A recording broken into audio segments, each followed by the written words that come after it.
Hey, TikTok.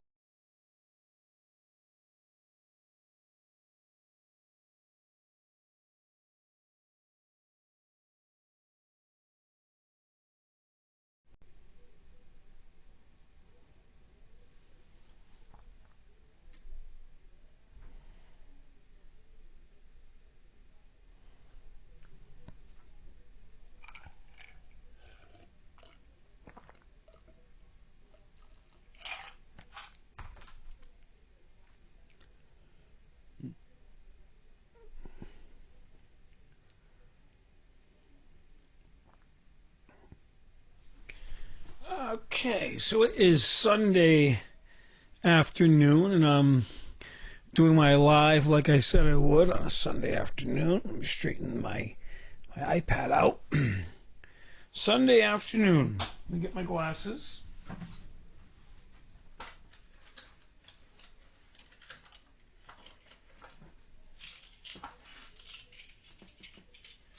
I'm coming.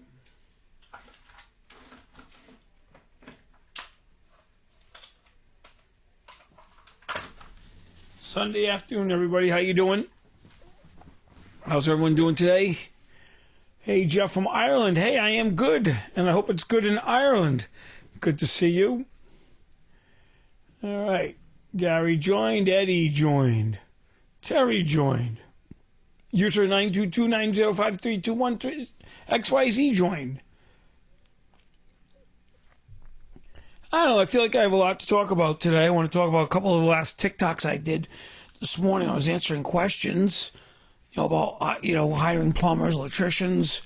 I think anybody who's trying to hire people in the trades probably feel all the same way. It's very difficult right now to hire somebody. There's not a lot of people going into the trades. That goes back to 10, 15 years ago when they kept saying no student left behind. Everybody go to college. Everybody go to college. Everybody go to college. But hey, not everyone is college material.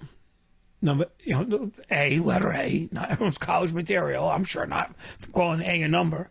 But at the same time, a lot of people don't want that. They want to go into a trade. There are so many people that want to be a plumber, electrician, mechanic, a car mechanic, HVAC. And for them to get licensed is even harder than going to college. For a lot of people, I could never do it. I could really never put my mind to it to go become a plumber or electrician because, it's hard work and I'm lazy. So I praise them. I look up to them. I think I'm impressed by them. And there is a big shortage right now, especially in Rhode Island, but I think it's probably everywhere. There's a shortage of electricians, plumbers. It has nothing to do with COVID. This is before COVID. There was a shortage of electricians, plumbers. It's unbelievable. The show, hey, make money, how you doing? So there's been a shortage. The last 10 years there's been a shortage, So I look red. I don't know why. I don't know why I look red. I don't know. Maybe it's the iPad I'm using today. I don't know. I'm not in my studio, obviously. I'm in my office today. I was doing some work in my studio. I'm in my office. Let me just go on live in here, Oh, you saw my video about the child support? Yeah, I'll tell you something. It's amazing to me, like I said, over the years, how many employees would say to me, oh, can you not pay me the overtime? Can you not put me down for this amount of money? Because, they're going to attach my child support. Whenever we hire somebody, of course, we report them to the state, when you file the payroll. If they do owe back child support, we get a letter from child support enforcement. Usually Rhode Island, Connecticut, Massachusetts, because that's where we are. And, of course, we're based in Rhode Island. So we'll get the letter, and then we send it to our payroll company. And, I didn't even talk about this in the TikTok this morning, but say I hire somebody at $25 an hour, right? So they start working for me. So it takes a few weeks for child support to catch up to them, right? So I do look a little red. I don't know why I look a little red. Let me do this. Does that make me a little less red if I brighten the light up a little bit? I don't know. I do look red. I don't know. So what happens is for 3 or 4 weeks, they'll work for me. Child support catches up to them, right? So now when child support catches up to them, they attach their wages. Now their check goes down. What's the first thing they do? They come to me. I need to make more money because now I owe child support. Well, first of all, I didn't have the kid. Okay? So I'm not going to pay, your child support. I'm paying you a fair wage. You should have paid the child support when you should have, and you wouldn't be in the rears. You wouldn't be behind. You would be caught up. So that's A, okay? So but it happens 9 out of 10 times. That's what happens. They come to me, I need to make more money because now I have to pay child support. First of all, you knew you had to pay it before when you got the job, okay? And if you were living with the mother of the child or living with the child, trust me, it would cost you a lot more money than just paying a little child support every week, And it's funny because my partner Joe, who owned the club with me, he used to say it all the time when people would come and complain to him. He said, look, child support is the best deal in town. You're still living on your own. You still can party. You can still go out and have a good time. And you have to write a check every week. Too bad you had the kid. He goes, it was the best deal in town. And he was right. Joe was very right about that, Let's see. What else do I have? So, yeah, see, a good example, mechanic was 48. School is not always an option. Listen, I was a C and D student in high school. Listen, I don't hide that. I was a terrible student in high school. My focus in high school was not high school. I used to, disc jockey on the weekends. I worked in the theater at the school on the weekends because they used to rent it out. My goal was to go work in radio someday because that's really what I wanted to do at that time. And of course, my career has changed a few times since then. But my focus was not high school. Now, that hindsight, my focus should have been high school. Not that I would have done anything different or done any better, but I should have really focused on high school. In my case, too, I got very lucky. Some of it was luck, some of it was, skill as to where my career has gone. But at the same time, it would have been nice to have a good education to fall back on, But that being said, I still ended up getting into college and going to college and getting good jobs. But at the same time, I should have focused on high school. And that's why I'm a hypocrite, because I tell my kids, you got to get good grades in high school, focus on high school because you're going to get to the best college. They want to get into the best colleges because, they also want to have some different types of career paths than I had. Like my daughter, she talks about maybe going to medical school, being a pediatrician. My son Benjamin talks about sometimes, being a psychologist. Well, if that's the case, they got to have the best grades in the world, and they have to be smart, And you know what? They must have got their. So here's the story with that. Look, we've all had these friends. I had friends that used to go to high school with me, right? When I was in high school. They didn't have to do any homework. They didn't have to study. They would get A's just by looking at the test. A's popped on the paper, right? But then there's me. I used to have to study 3 hours for a test, 3 hours for an exam, 4 hours for an exam. But then my friends would walk in, boom, boom, boom, take the exam, get 100%, and without even studying. So there are certain people that have that knack. My kids have that knack, and they didn't get it from me. They got it from Carissa because I don't have that knack. I used to have to study, study. So that's interesting, You think the tenant cloud is messed up? So the tenant cloud, we have a tenant cloud program that we use at the office. It's called Tenant Cloud. And it's programmed that on the 4th of the month, if anybody's late, it automatically sends out an email. Hey, we didn't get your rent yet. Please send your rent, blah, blah, blah. So what happens is when people pay their rent on the 3rd late or even on the 4th early, if we haven't gotten a chance to put it in, we have to manually enter it, then people will get the email and they think the tenant cloud screwed up or we didn't get their check. So I always tell them, wait till the next business day, and obviously it'll be all caught up, which tomorrow is the next business day. And it's just like the banks. The banks settle on Monday after the weekend, same thing with us. So you just wait till Monday and the tenant cloud will be fine. But yeah, see, you can relate to the study. Yeah, because my friends, they'd walk right in and get an A, 100%, and here I am sitting home 3 hours the night before studying. But, so here's the story. Yeah, well, tomorrow we'll have to look. Obviously the weekend, there's nothing we can do on if something messed up. Tomorrow morning, I'll make a note to talk to Jasmine and Heather, but at the same time, if you want to call, then that's fine. We'll go from there. But on the weekend, it's at the office. So on the weekend, they have to just check and update it. And they will. If they see it, they'll just backdate it. What happens every once in a while, one slips through the cracks or whatever, and they'll just check it. So, yeah, we'll fix that tomorrow morning. Don't worry about it. And I think you did mention you sent something on me on Friday night, too. So I'll let them know. Don't worry about it, Melissa. You'll be fine. So, so getting back to the plumbers, electricians.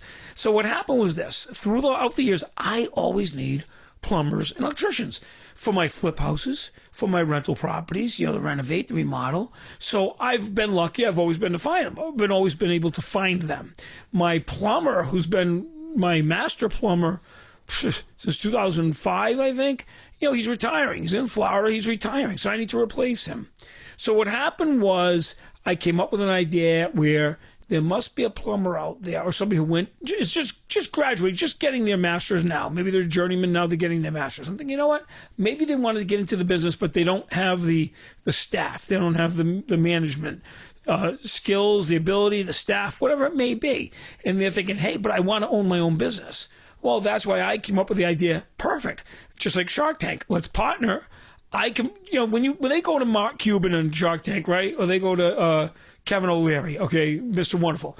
They're not getting Mark Cuban and Mr. Wonderful to actually sit there and do the work. No, they're getting their team. They're getting the people that work for them to help them start their business, right, and grow the business. So that's exactly what somebody would get with me, right? They get my team. I already have an office staff. I already have bookkeepers. I have an accountant right in my office now, a CPA.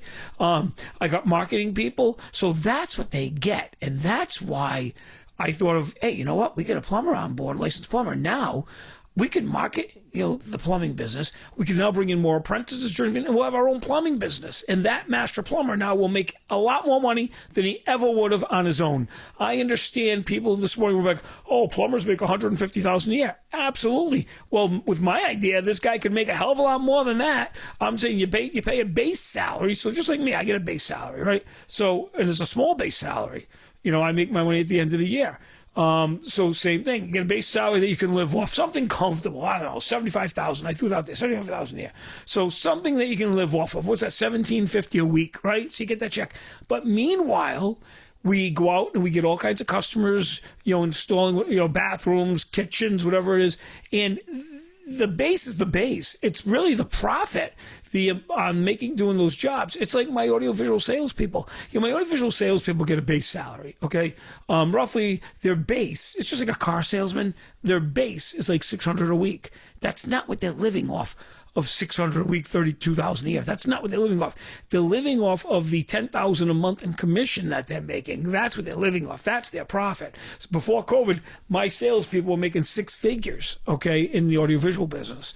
And again, these are people that, though my salesmen all have college educations, you're not required. When I hire salespeople, your requirement is be a hard worker and be personable, and I'll give you a shot. So that's what's cool about my audiovisual business, where you can think about people going there and make six figures. And again, talking about college or high school education, no, it's about just being personable, being able to sell, being able to talk to people, seeing what their needs are. So that's why, I talk about the same thing with the plumbers, the electricians. The difference with them is, they went to school, they put in their hours, they did their apprenticeship, the journeyman, they get their license. But again, if they go out and they're doing the job 40 hours a week, 50 hours a week, if you're a plumber, right? Think about it. You're going every day, right? Fixing people's toilets, sinks, installing, bathrooms, kitchens, whatever it may be, right? When do they have time to do the billing? When do they have time to do the advertising, the marketing, okay? When do they have time just to do the business end of things, file on their taxes and this and that?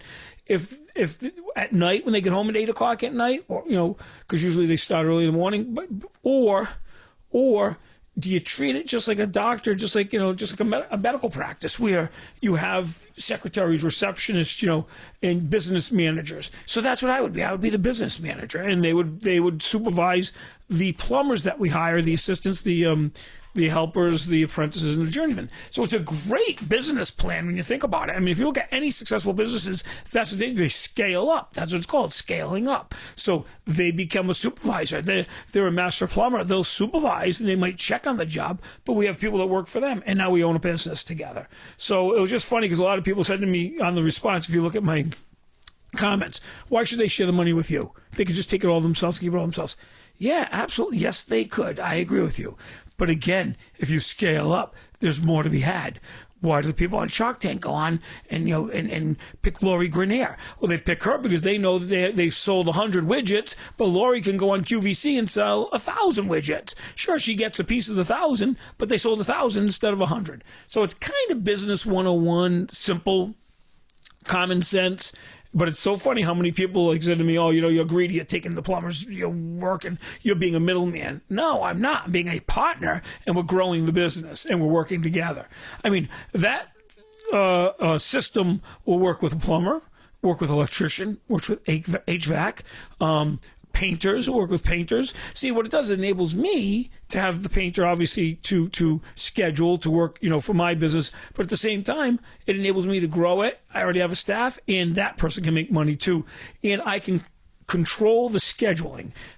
It's just like Butler Waste. When I need a dumpster, I call and I order the dumpster, and then they deliver it when they feel like it. But I still call and order, and I feel like I have some control because I ordered the dumpster. But they still deliver it whenever they feel like. When they get around to, it's Jeff, we'll give it to him whenever he wants, whenever we want. But I feel like I have control over it. It makes me feel good,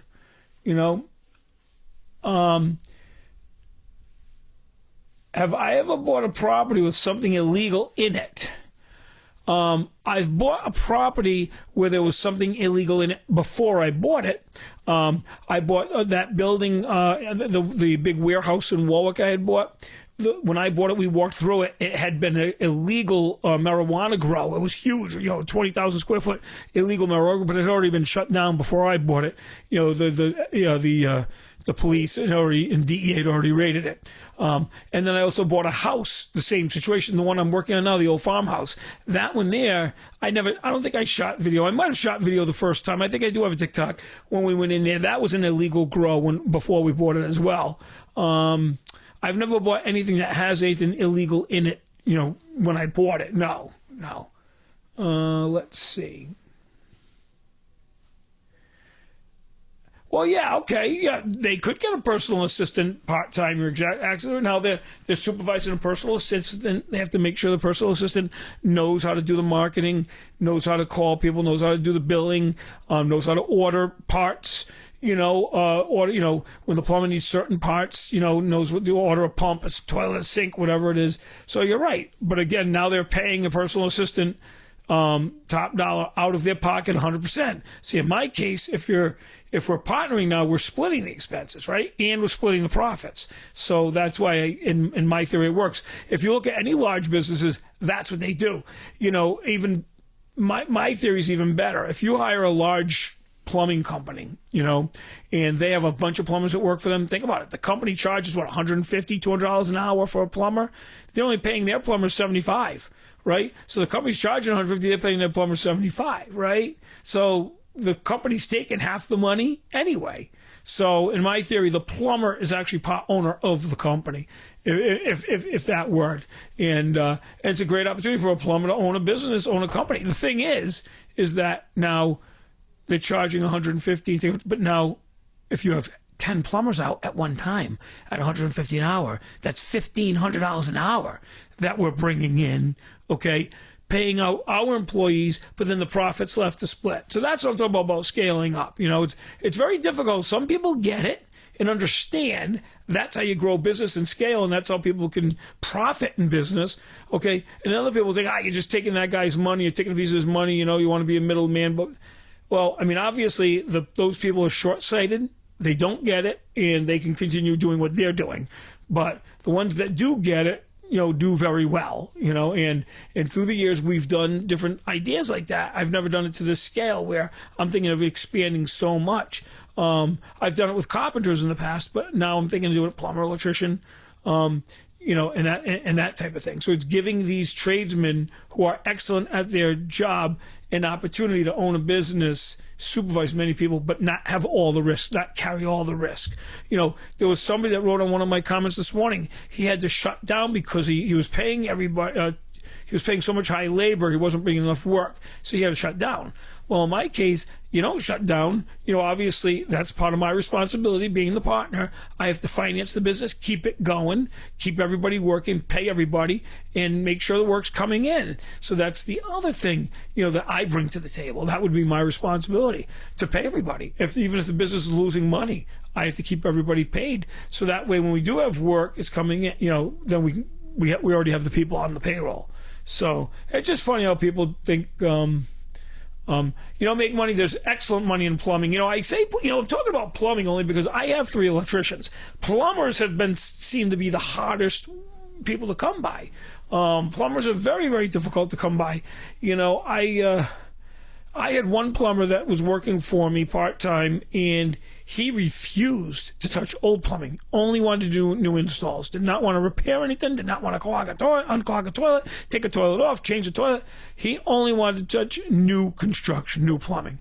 So the thing is that because there's not that many people in the field, he could almost write his own ticket, and he was able to say that to me. I'm not doing new, I'm not doing old plumbing. What do? You know what I'm saying? So the only thing is that obviously, again, if I brought somebody aboard, even there's plumbers that go and they work for these larger companies, and that's all they want to do. They want to work there 40 hours a week, make $100,000 a year, which is great money, right? Or maybe more, 120, whatever the company's paying time, and they're happy with that, and that's a good salary. But there are some people, plumbers, saying, hey, you know what? I've been working for this company 10 years. I make 120. I'd like to make more, and I would like to not be in the field anymore as much, going in crawl spaces. I'd like to be supervising the guys in the crawl spaces and still make the 120 plus. So that's what I'm looking for, that type of person. And I know they're out there,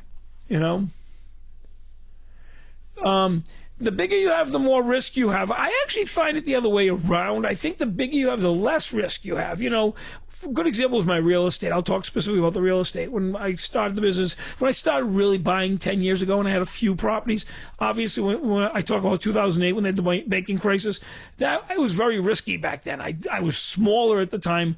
I had a lot more risk at the time because I didn't have the income or the cash flow. When COVID hit, it didn't hurt as much only because I had so much property, I had so much cash flow. So I was able to, even though tenants weren't paying, people were struggling, I didn't have the money coming in, but I had the cash flow. So it was actually less risk now than it was then.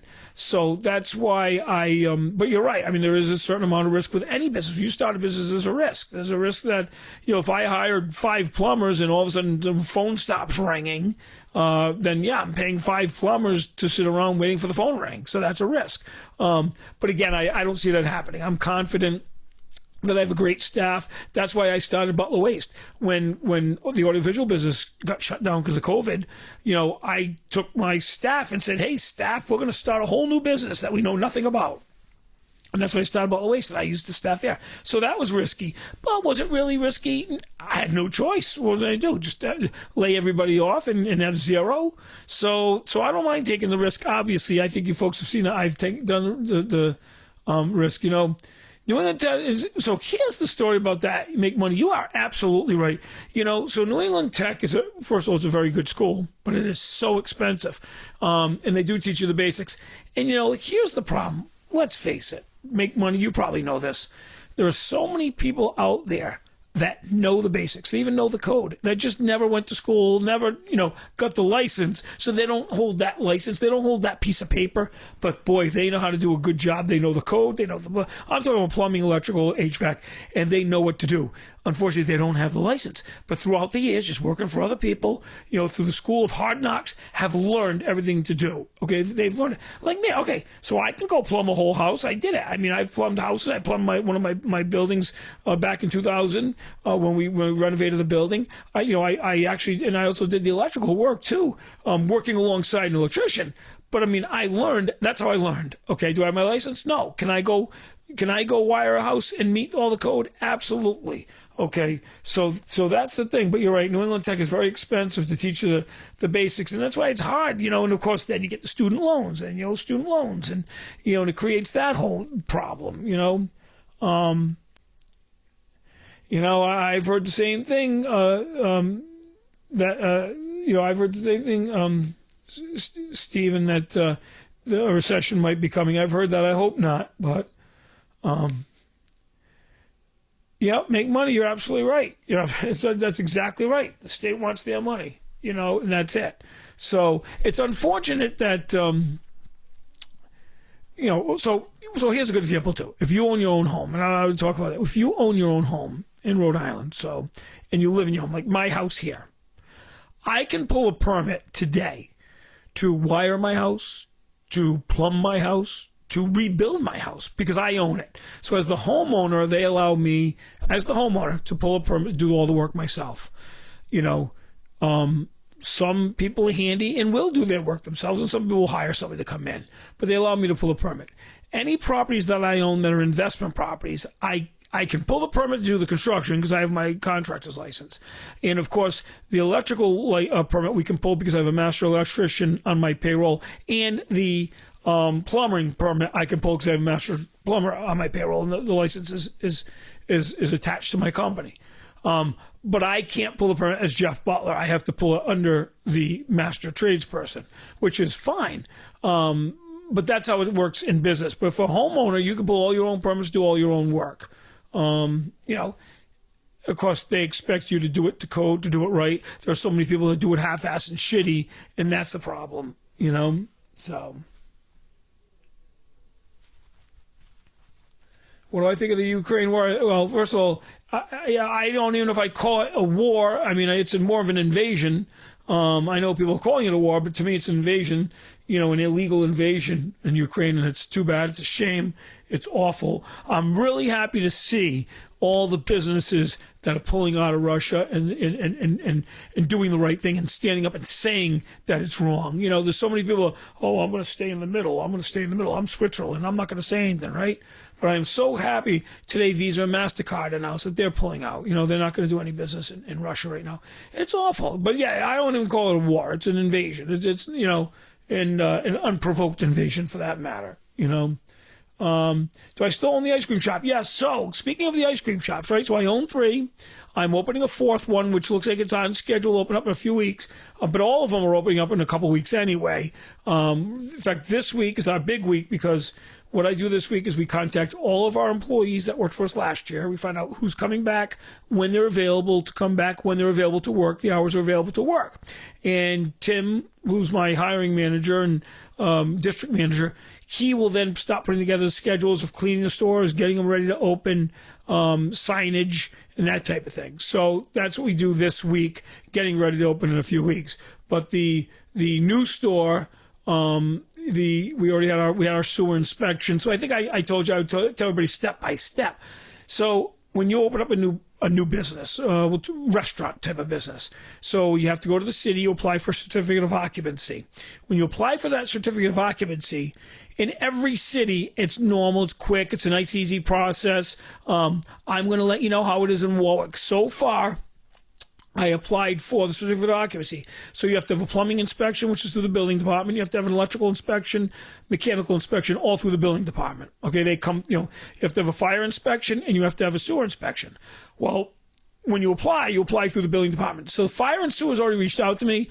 Oh, lo and behold, building, haven't heard shit from. Why? Because they suck in Warwick. That's why. The building department of Warwick sucks. They're assholes. Okay, well, so here's what the story is. You know, let me not generalize. The building inspector of Warwick, Al Decor, he is a real bully, a tyrant, and unfortunately, I guess he's Despicable Al. So his minions, the people that work for him, just follow suit because they have no choice. I guess he tells them what to do, and they're not free thinkers on themselves, so whatever he says, they do. They don't stand up and say, I'm not going to do that, I'm not going to bully that taxpayer, I'm tired of bullying that taxpayer, I'm not doing that. You know what I'm saying? And then what's Al going to do? Fire the guy, so then the guy can go be a whistleblower and say, oh, well, he wants me to harass this taxpayer. So that's a whole big thing. You know what I mean? But anyway, that store's supposed to be opening in a couple of weeks. I just haven't heard from the building department on the inspections. So that issue will get forced because, you know why? I'll open anyway and let them take me to court. Let them tell the judge why they didn't give me my permits, you know? So we'll see what happens there. And, you know, it's funny, they follow me on TikTok. So I've told you the story before where I actually got a violation, and right in the violation it said, we saw on your TikTok you did lighting without a permit, which, by the way, I didn't do lighting without a permit. They jumped the gun by sending me that violation, but they follow me on TikTok. So I appreciate the followers. I don't know how many people in that office do follow me. And of course, they're all cowards and they hide. They probably have the private accounts because they're not going to show me who they are because they're cowards, right? But the funny thing is they do follow me. So they are part of my 2.17 followers or whatever it is. So I think that's kind of funny, you know? And the other thing that's funny is that in every other city and town, I have great relationships, which I praise them. They're good. They're pro-business. They're pro-town. They're pro-citizen. But nope, not in Warwick. Not in Warwick. They do whatever they want. It's too bad the city's going downhill. It's really too bad, you know? Yeah, I got to order the ice cream for the shops. Yeah, we're putting together the order now for the ice cream. My one store is open in Warwick, so that stayed open year round. So it's kind of nice because, we keep supplies there and we actually start ordering extra stuff now in that store. But yeah, we're going to order the ice cream. How's it going? Let's see, who's this? Oh, hey, real chulo. How you doing? How's it going? Good afternoon. But anyway, yeah. So it's interesting because let's see, in Georgia the owner has a license, but you can work under their license. Okay, yeah, that makes sense. So in Rhode Island it's the same thing. So in Rhode Island, well, for the contractor's license. So I have my builder's contractor's license in Rhode Island. Any employee that's on my payroll is covered under my license, and also their workers' comp. The workers' comp is on my license, so their workers' compensation insurance is covered under my license. That's how it is in Rhode Island. So they're covered under my license. So every 2 years, when you renew the license in Rhode Island, you have to take courses. I think it's 10 hours every 2 years. So. And I got to tell you something. It's educational. They didn't have to do that years ago. When I first got my license 20 years ago, they didn't. I think they started doing this about 10 years ago. But I enjoy doing it because you have different options of courses you can take. Like the last one I took was a home inspection course, which was very good because when we get a house ready to sell, I can go there and do my own little home inspection to see if there's anything that it needs before we put it on the market. Let's see.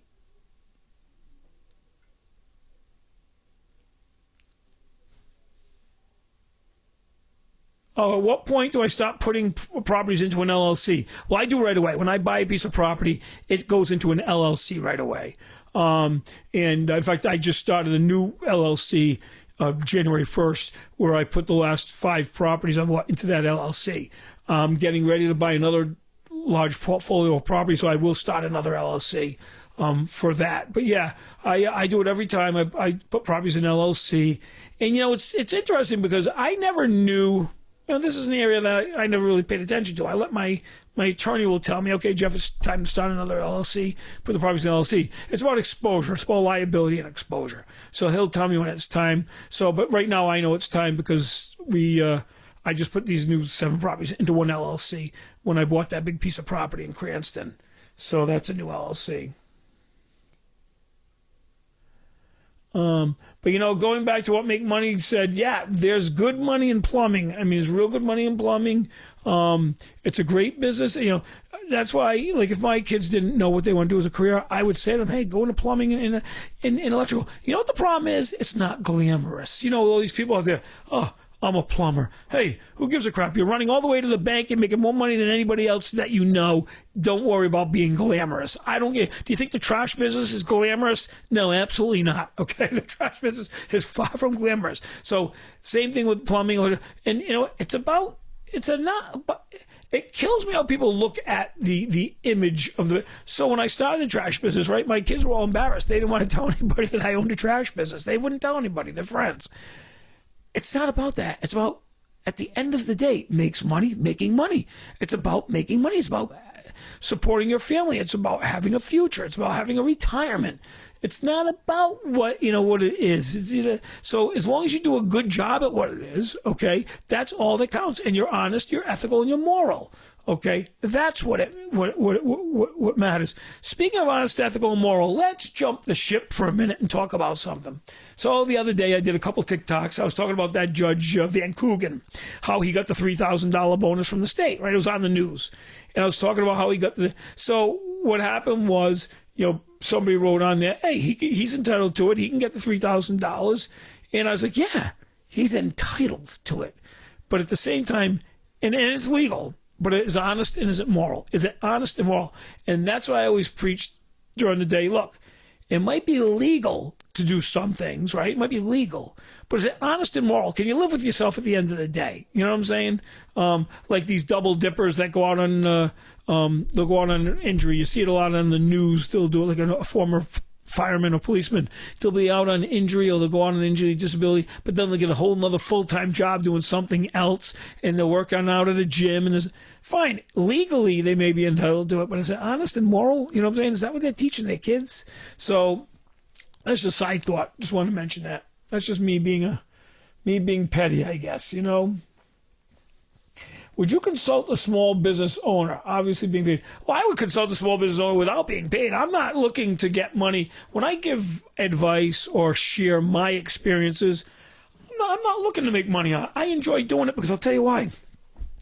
If I can help somebody avoid some of the trials and tribulations and the pitfalls and the problems I've had in the past, and that makes me feel good. If I can, if I can help somebody avoid the bullies, whether it's a building inspector or it's this division of taxation, if I avoid that just by giving some advice and some of the experience I had, I'd love it. It makes me feel good that I'm sharing that information. I don't want to get paid for that. I don't want to get paid for that. I really would want to. So anytime that anybody has some advice or needs advice, you can email me and send me your contact. I'll contact you. I've done it a few times now, and I'm not going to bill you for that. I enjoy doing this. This is the fun part of my business. The fun part of my job is doing the TikToks, doing the YouTubes, sharing the information. This is fun. I love giving it back to them. The people that gave it to me all these years, I love giving it back to them. The building inspector walk. There's a good example, right? So my wife says, why do you keep investing in Warwick? Why do you keep investing in Warwick? I'm going to let him win? Bullshit. I'm going to keep investing in Warwick. And you know what? Every time he turns around, Butler bought another piece of property and walk. So you know what? I love giving it back to him. I'm not going anywhere. I'm not going anywhere at all. And I'm going to keep investing, and I'm going to keep complaining and bitching and moaning and groaning. That's part of it too. That's part of the fun, right? I guess that's what it is, But yeah. Hey, by the way, so my wife bought this vanilla Coke. Now I don't drink soda. At all, really. So maybe that's why I'm enjoying it a little bit more, because I haven't had soda in years. I usually drink, zero flavored water and all that stuff. But she bought this vanilla Coke for the kids. By the way, I never showed you our snack closet in the house, okay? But theoretically, based on that snack closet, I should weigh 400 pounds. But I don't. That's because you buy snacks for the kids. Kids eat snacks growing up. But I mean, I'll have to do a TikTok just on our snack closet when she's not around. But I got to tell you something. So anyway, so vanilla Coke. So I'm drinking it. It's very good. I like the vanilla Coke. I do, full disclosure, and again, I don't drink soda, but I do own a large number of Coca-Cola stocks that I was very, very lucky to inherit from somebody who passed away and left them to me. So I do like Coca-Cola stock. I just don't drink soda that much. Anyway, so but yeah, I would love to help people. Butler plunger service. I just saw that make money. You're funny. I love to help people and give advice and somebody who's starting out a business. I had a friend of mine a month ago contact me. So Chris, he and his wife inherited a 2-family home, which they never had a two. They live in their own home, single family, and they inherited this from a friend of theirs who passed away. And I went over and looked at the home, and he was telling me how people were making him offers to sell it. I said, Chris, do not sell this home. First of all, it's a beautiful home. It's in Cranston, great location. Don't sell this house. Don't sell yourself short. Keep it. Rent it. It's 2 beautiful 2-bedroom apartments. Nice, with a 2-car garage, great location. It's right around the corner from one of the duplexes I own.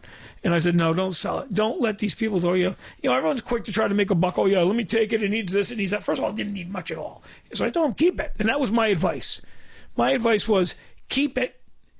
Try renting it. If you don't want to manage it, get somebody to manage it for you, but you inherited it. It's a great investment. It's real estate. I said, Chris, in fact, you stop managing this, I'm sure you're going to be getting yourself in the fever and want to get even more.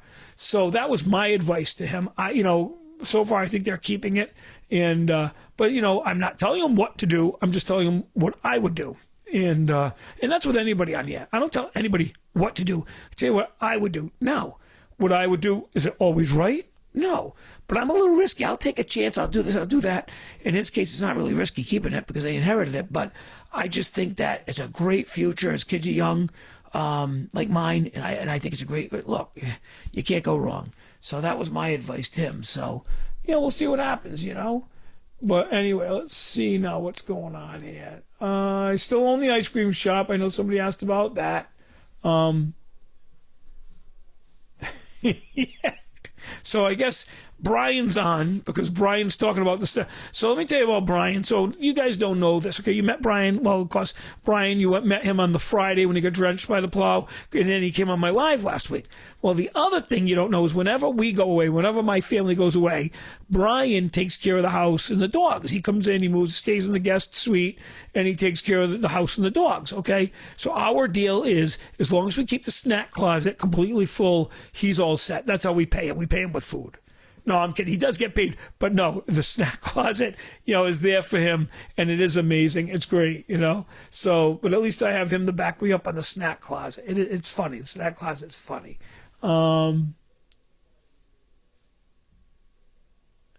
People want to know what business makes the most for me. So that's a very good question. So up until the pandemic, the audiovisual business made the most for me. That really made the most money for me up until 2018 is when that business was peaking and made the most money. And again, I talked about how the real estate business, I never took money out. I used to just put the money back in and keep buying real estate. When the pandemic hit and the audiovisual business went into hiatus, then it was then the real estate that made the most money for me because I started living off of the real estate. I took some money out, and what happened was I started reinvesting.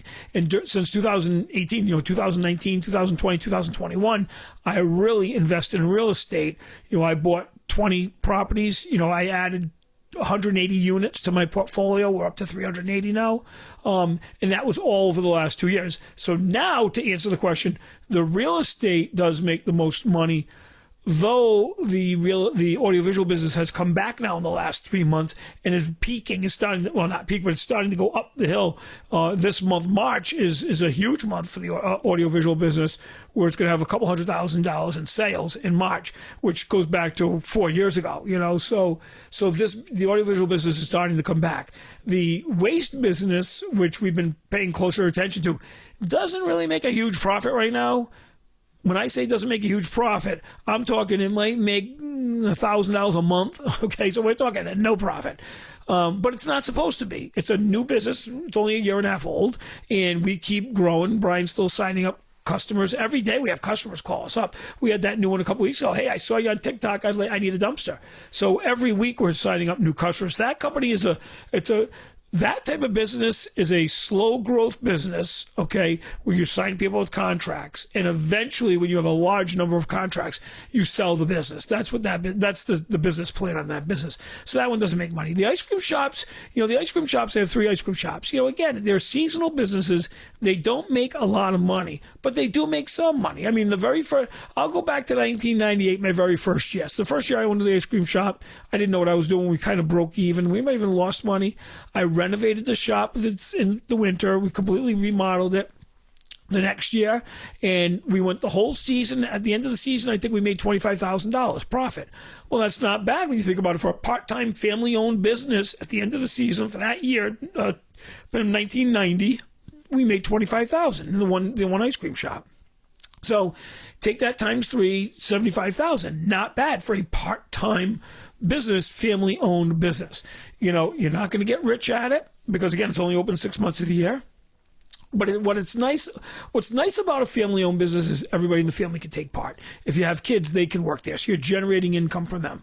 Good example is I had a friend of mine who, very close friend of mine, owned a Chinese restaurant. So she bought the Chinese restaurant when her kids were young. She purposely kept the Chinese restaurant. While the kids were in high school, they worked there. Waiters, waitresses, dishwasher. They went to college. The kids worked there in the summers.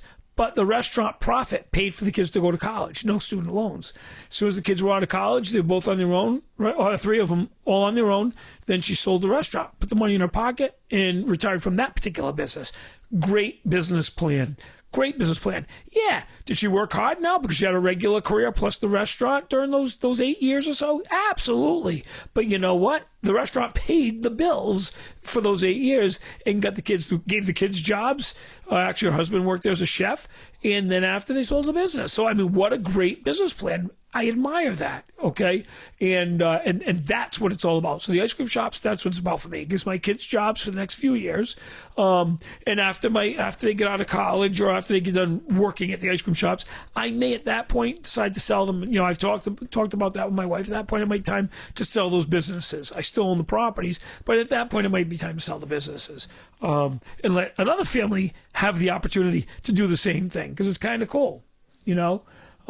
It's been a week and you still didn't tell how much for garbage pickup. I thought he did tell you garbage, but I thought it was like $190. Well, Brian, you're on here. I thought you were supposed to get in touch with Make Money and tell him $190. I think you were paying like $209 or $210, something like that, if I remember right. Make Money, am I right? And no, but I think you were paying the $209 or $210, right? And then I talked to Brian about it, and I think we came up with a price of $190. I thought, you know. I guess Brian doesn't want to make a sale. Unbelievable. You know? Brian, what happened with that? Yeah, see, so okay, but yeah. So it's supposed to be, he was supposed to get back to you and tell you 190. You know? See, now all of a sudden now Brian's not answering. Oh yeah, he conveniently went into the bathroom or something. You know? But yeah, no, I think that's exactly what happened there. So I apologize for that. So you have a construction company in Rhode Island incorporated in 1991, Paulie. Yeah, see, 1991 doing construction since 1991. Nice long-term business, long-term company. Obviously, he's doing something right when you could say you've been in business since 1991, you know.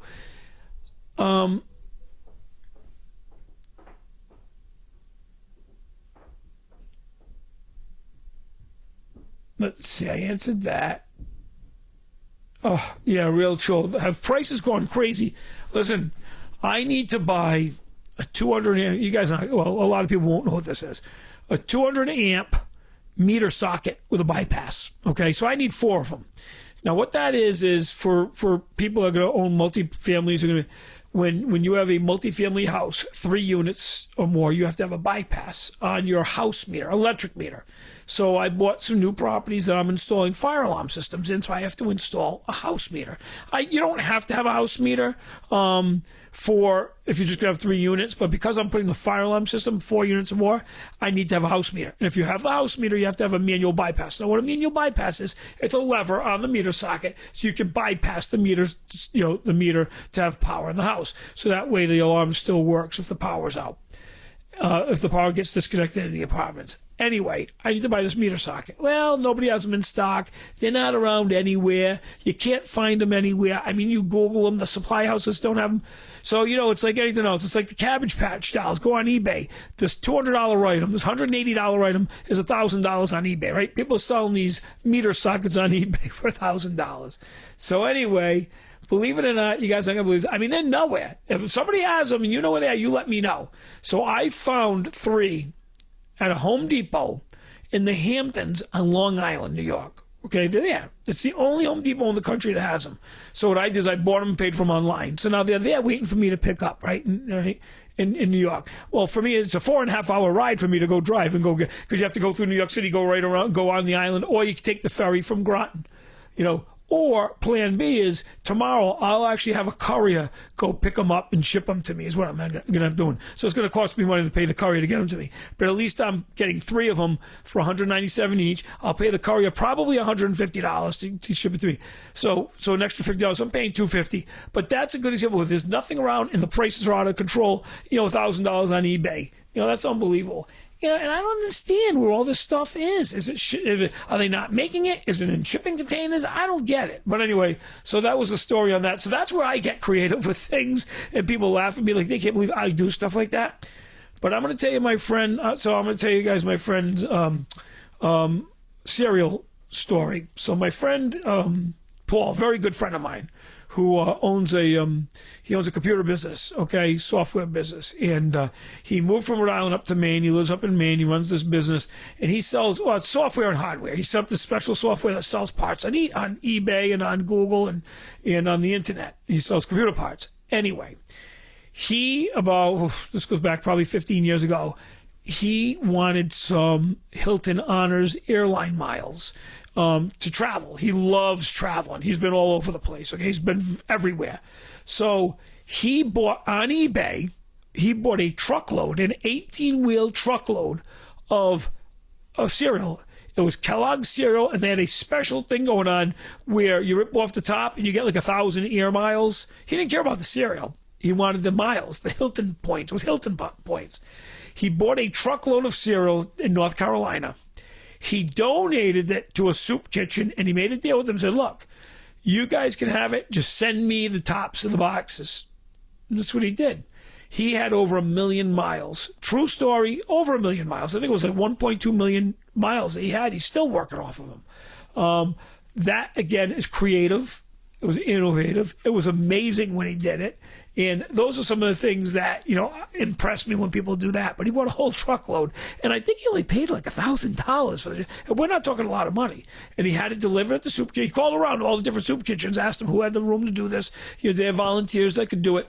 And he found somebody to do it. And he made a deal. And he ended up getting, like I said, the 1.2 million miles for $1,000 just by making a few phone calls and being creative. So Paul and I kind of sometimes have contests at who can be more creative at doing some things. And I got to tell you something. I think he has me beat. He really does. I mean, so here's another thing. Like, he sells very specific computer parts, components, and they go like behind LCD screens and LED screens and stuff like that, but parts. He actually went over to China. He went to China 10 years ago, used his points, traveled to China, because he traded some points in for airline points. Traveled to China and found a manufacturer to make them and put his name on them and private label them. So, I mean, that's where he's really creative, Anyway, let's see what else we got. Yeah, I think he paid $1,000 for the truckload of cereal. I do have baby blues. Thank you. Appreciate that. In business, you got to be creative. In business, you have to you have to be creative. You have to rob Peter to pay Paul. You have to do what you can do to make money, to be like, you guys all know about the Jeep and Plow story. I've told that story a bunch of times. It's a matter of being creative, and you got to do different things, come up with different ways to survive. Again, as long as it's moral and ethical. I mean, the problem I have, like I said, a lot of people just do things just to survive and do the wrong thing, and that's bad. That's bad. Let's see.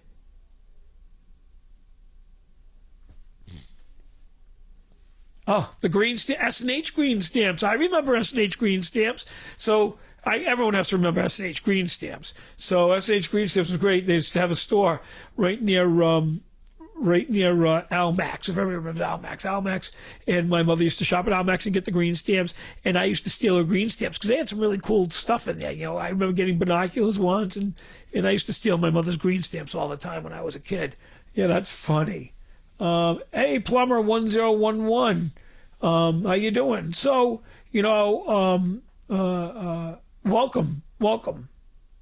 The weather here is rainy today. Well, it's like 60 degrees. It's warm, but it's rainy and crappy out, today. But it's warm, which is really nice, I don't mind it getting warm. Like I said, a couple weeks, the ice cream shops are opening right in the middle. We usually open in the middle of March, so between March 15th, March 20th, whatever that Friday is, right around there.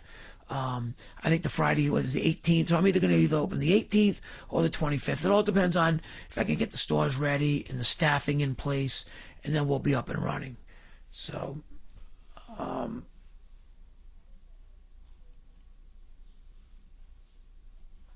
So what happened with the employee that moonlight with the garbage truck? So I will tell you, the employee did pay us back everything the employee owed us. We did a kind of a full investigation. I felt bad. It figures because this employee was the best driver that we had, quickest at doing the route.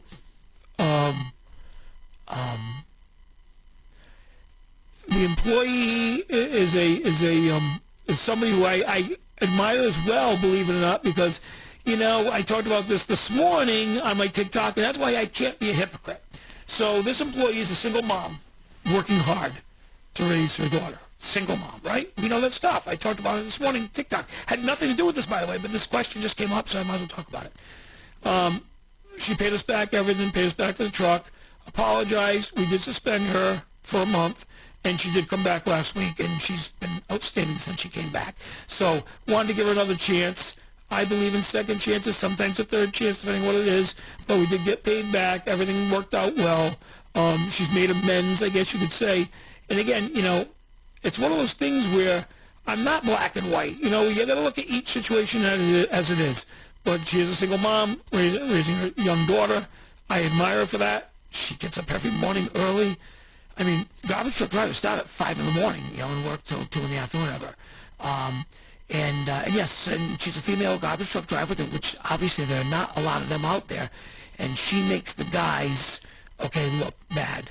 That's how good she is. And I don't mind saying it because the guys know it, and shame on them because they should be out there trying to look as good as she is, because she's so fast. She knows the route. She's so fast. I'll give you an example. One of the things she did to make it up to us. So we have 2 of these front load trucks. They break all the time. I talked about this a couple weeks ago. So we had 2. We have one front load route. We have rear load routes too, but we have one front load route every day throughout the week. But we have 2 trucks. Both of them happen to break at the same time. So we could not do our front load route. They started backing up and backing up. The customers get upset. You almost lose customers. Sometimes you do lose customers because they have no patience. In the garbage business, as it is, I've talked about this before, people don't want to pay to get rid of the garbage, and now you're giving them aggravation over garbage. So the trucks broke down. So we did lose a couple of customers. But anyway, we also gained a couple. But that's part of the business. Anyway, here's where she made it up. The truck got repaired, and she came in, and she did like 2 12-hour days and got all of our customers caught up in 12 hours and got our customers all happy, got us caught up. And that was above and beyond, and I give somebody credit for that, That credit where credit is due. She came in, did the extra. Because I have some of the guy drivers are lazy. They work there 8 hours. See ya, going home, that's it. But no, she came in and did some long days and got us caught up and saved our ass. So I give her credit. Feedback on the microphone? My mic is glitching? Why is my mic glitching? Is it glitching now? I wonder why it's glitching. Bad. It's glitching bad? Hold on. Let me check I got a monitor here.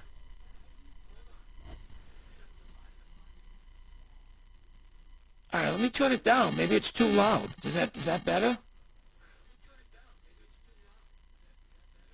Oh yeah, but I hear the static.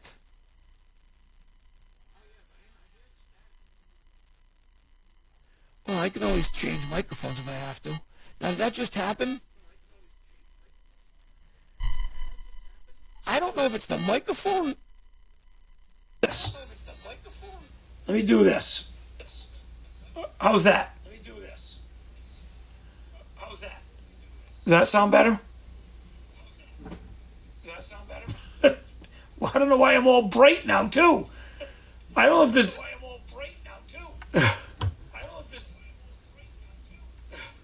It might be the iPad. Boy, look at that. All right, there we go.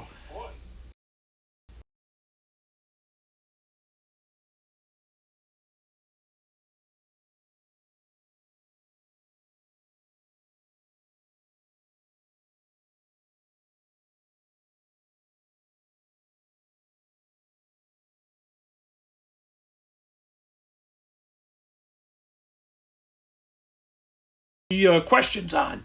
So what happens is that I turned the volume up on that so I could hear the glitching myself. But I disconnected. Thank you. Good. I'm glad it's much better. I disconnected. Maybe the mixing board's having an issue. Who knows why it started glitching? But that's fine. Right here I can make adjustments as we go right on the fly. But anyway, so good. Oh, that's perfect. Good. Well, I'm never perfect, but I'm close. But anyway, so that's what happened with the driver. So I as a business owner, as a parent, you got to look at the whole picture, look at the circumstances. It's also about the response. It's all about the response. When that person was confronted, there was never a denial, never an argument. Admitted it right up front. So that goes a long way as well, doesn't it? I mean, and I'm so tired of people judging other people. There are people out there, if they deny it, fight over it, that's a whole different story. But in this case, it was, and I look at the whole picture, Oh, good question about the floors. So we use life-proof vinyl flooring in pretty much all of our apartments now. The apartments we use vinyl and life-proof vinyl flooring. Funny you ask about engineered flooring. So I'm renovating a condo, okay, somewhere in the state of Rhode Island, right? In that condo, we're putting, and it has a concrete pad, concrete flooring. We did use engineered hardwood flooring in that condo. It came out beautiful. The engineered flooring came out beautiful because that's on a concrete pad. But yeah, in all my apartments, we do use the life-proof vinyl flooring. I buy it by the pallet load from Home Depot, and that's exactly what we use. And I put it everywhere. I put it in the bathrooms, in the apartments. I put it in the multi-apartments. I'll put it in the bathrooms, the kitchens, the family room, the living room, because the tenants can bring in their own little, if they want throw rugs or area rugs, they can put it down and they get the nice hardwood floor and the vinyl floor underneath it. But the vinyl flooring, of course, is waterproof, moisture-proof, and it lasts. I just bought a piece of property that had carpets in all the rooms, all carpets. So my property manager said, "You want to have the carpets clean?" I was like, no, I think we're going to switch it out to the vinyl. And when people move in, it's all brand new, it's all fresh. Because we freshly paint the apartment, we put in the brand new vinyl flooring, we put new appliances. Now they're coming into a new place, it's theirs, they can call it their own. So yes, so that's what I use for the flooring on that. I use vinyl, and then, so regarding hardwoods, whenever possible. So I have a duplex in Cranston that the person just moved out, right? So we go upstairs last week. I should have shot a video. I wonder why I didn't. All carpets in there. I lift up the carpets, beautiful hardwood floors. So this week we're painting the apartment, and I'm gonna, in fact, you know what, I'll do a video on that because I got a floor guy, Ben. He'll come in, he'll refinish the hardwood floors, and I'm doing all the hardwood floors. So in that case there, why reinvent the wheel? Beautiful hardwood floors, pull the carpet out, do the hardwoods, and I will rent that apartment with the hardwood floors, being all refinished.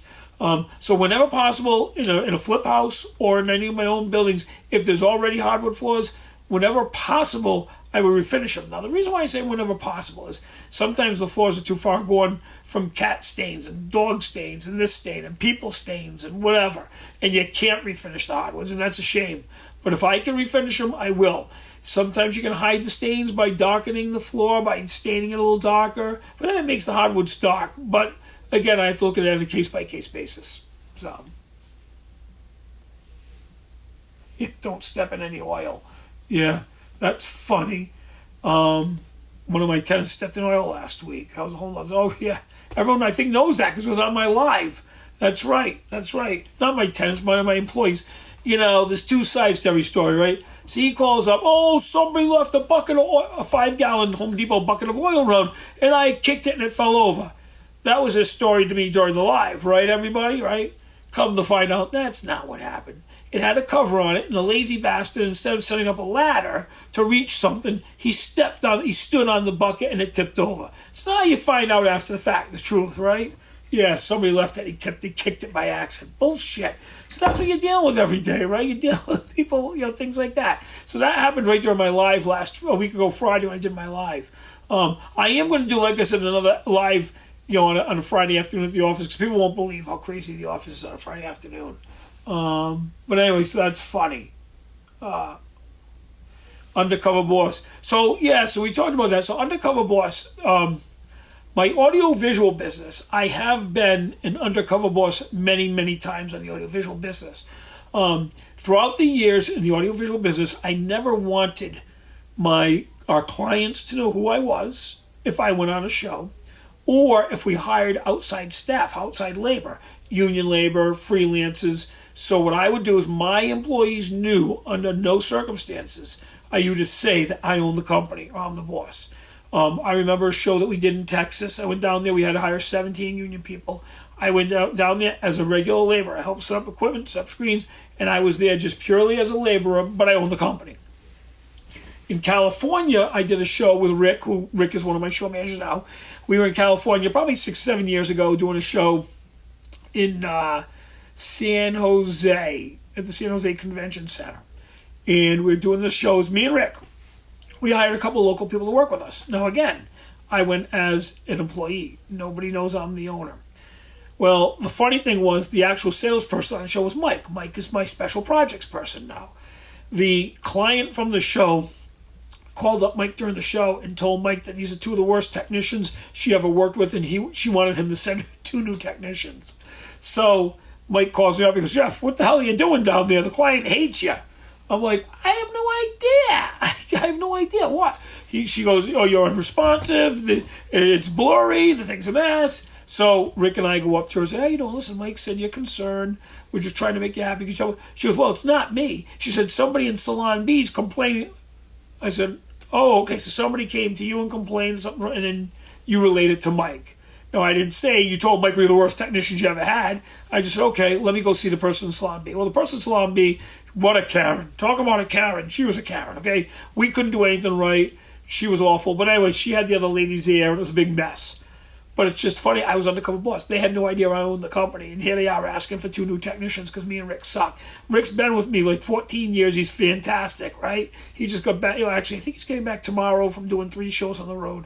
But it's just funny how people's perception, right? So yeah, so I've always been with that particular business. I've always been Undercover Boss. Whenever I go on a show, my employees know never say that I own the business to the client or to anybody that we hire. And I've always done that with that particular business. It's hard to do it here. I mean, I think if I show up to the ice cream shop and said to the employees, hey, I'm the new scoop, or how you do, I think, even though they've never met me, because I don't do the hiring, right? I don't think they know I own the business. Even though the employees in the ice cream shop never met me, I think I'd stick out like a sore thumb, okay, with the employees. I think. I don't. The first thing they would ask me what high school I go to, right? So, I mean, so I think that would be tough, Have I ever done cash for keys to avoid eviction? No. I've talked about this before. I've never done cash for keys at any time, anywhere at all. What I do is, of course, avoid eviction. If it's somebody that we're evicting from one of my apartments, I just go through the process. I let the court process, take its course, and they get out. I don't need to give them cash for keys. If it's a house that I purchased at a auction, that's different. I don't give cash for keys, but I will offer them help in moving trucks because I have them, staff to move their stuff. I'll offer them an apartment to move into. So that's why I've never had to do cash for keys, because I always have options for them. And, half the time they take me up on it, and then half they don't. But you know what, though? It's nice because they see that we're being fair, we're being reasonable, we're not throwing them out on the street. So I've never had to do cash for keys in that type of eviction for the houses I buy at the auction, the foreclosures. And like I said, with my tenants, I just let, the process take its course and run its course. And then they're out, then they're out. You know what it is? I have enough work. Whether they move out today or next Friday, it's not going to change my life because I have so much work. The guys are so busy somewhere else. It's not like I'm going to get to the apartment tomorrow to clean up, paint it, and get it back. I wish that was the case. I wish I had enough people. I mean, it's just tough hiring people right now. Right now I have an opening for a full-time painter, 2 carpenters, 2 plumbers, and an electrician. That's my openings. Oh, and a property manager. Think about it. I got 6 openings right now that I cannot fill. And you know what's interesting about that? Obviously, my tenants have been with me a long time. I pay very well. The painters, the carpenters. So here's how I do it. When I offer a carpenter a job, I tell them, look, come in. You work for me 1 week for $25 an hour, $1,000. I'm going to give you $1,000, okay? I give you $10.99 for the first week because obviously we don't know if we're hiring you or not, right? You show me that you're worth $30 or $35, and if you are, I keep you on at the $30, $35 an hour, right? I do the same thing with a painter. Painter's the same thing, right? Maintenance people, I start them out at a rate that I think is fair for them for 1 week, $10.99, so that way they're not taking any hit, and they're getting paid a fair salary. And then I will say, okay, you're right, you're valuable. Because if I hire a carpenter, a remodeler, we'll call them a remodeler, okay, and they have more skills than just carpentry. They can change sinks, change toilets in a single-family house or a flip house, right? Well, then I don't have to send my plumbers or electricians over there. They're saving me money. I'd rather pay them more. I'd much rather pay that one person a lot more to be that much more efficient, to do all those things, and instead of having 3 people, right? So that's why, we offer good salaries. We offer good. It's just right now, with the way that the market is, a lot of people still are not working for whatever reason. I don't know why. I do know why. People got used to sitting at home making $800 from unemployment. Now I take a job that pays $1,200 a week. You take taxes out, you make it $800. So once we get past that mindset, I think we'll get back to normal. I believe. Yeah, you're right. You're right. Brian, look at what Make Money just said. Look what Make Money said. No, you're right. Hey, Make Money, that's why you have to be a fly on the wall in our office. Because you will see how I'm very strict. I'm very strict. So I don't know why he didn't get back to you with that quote. I'm going to call him right now, in fact. I'm going to call him right now. Now watch, you won't answer the phone, right? He won't answer the phone because he's on...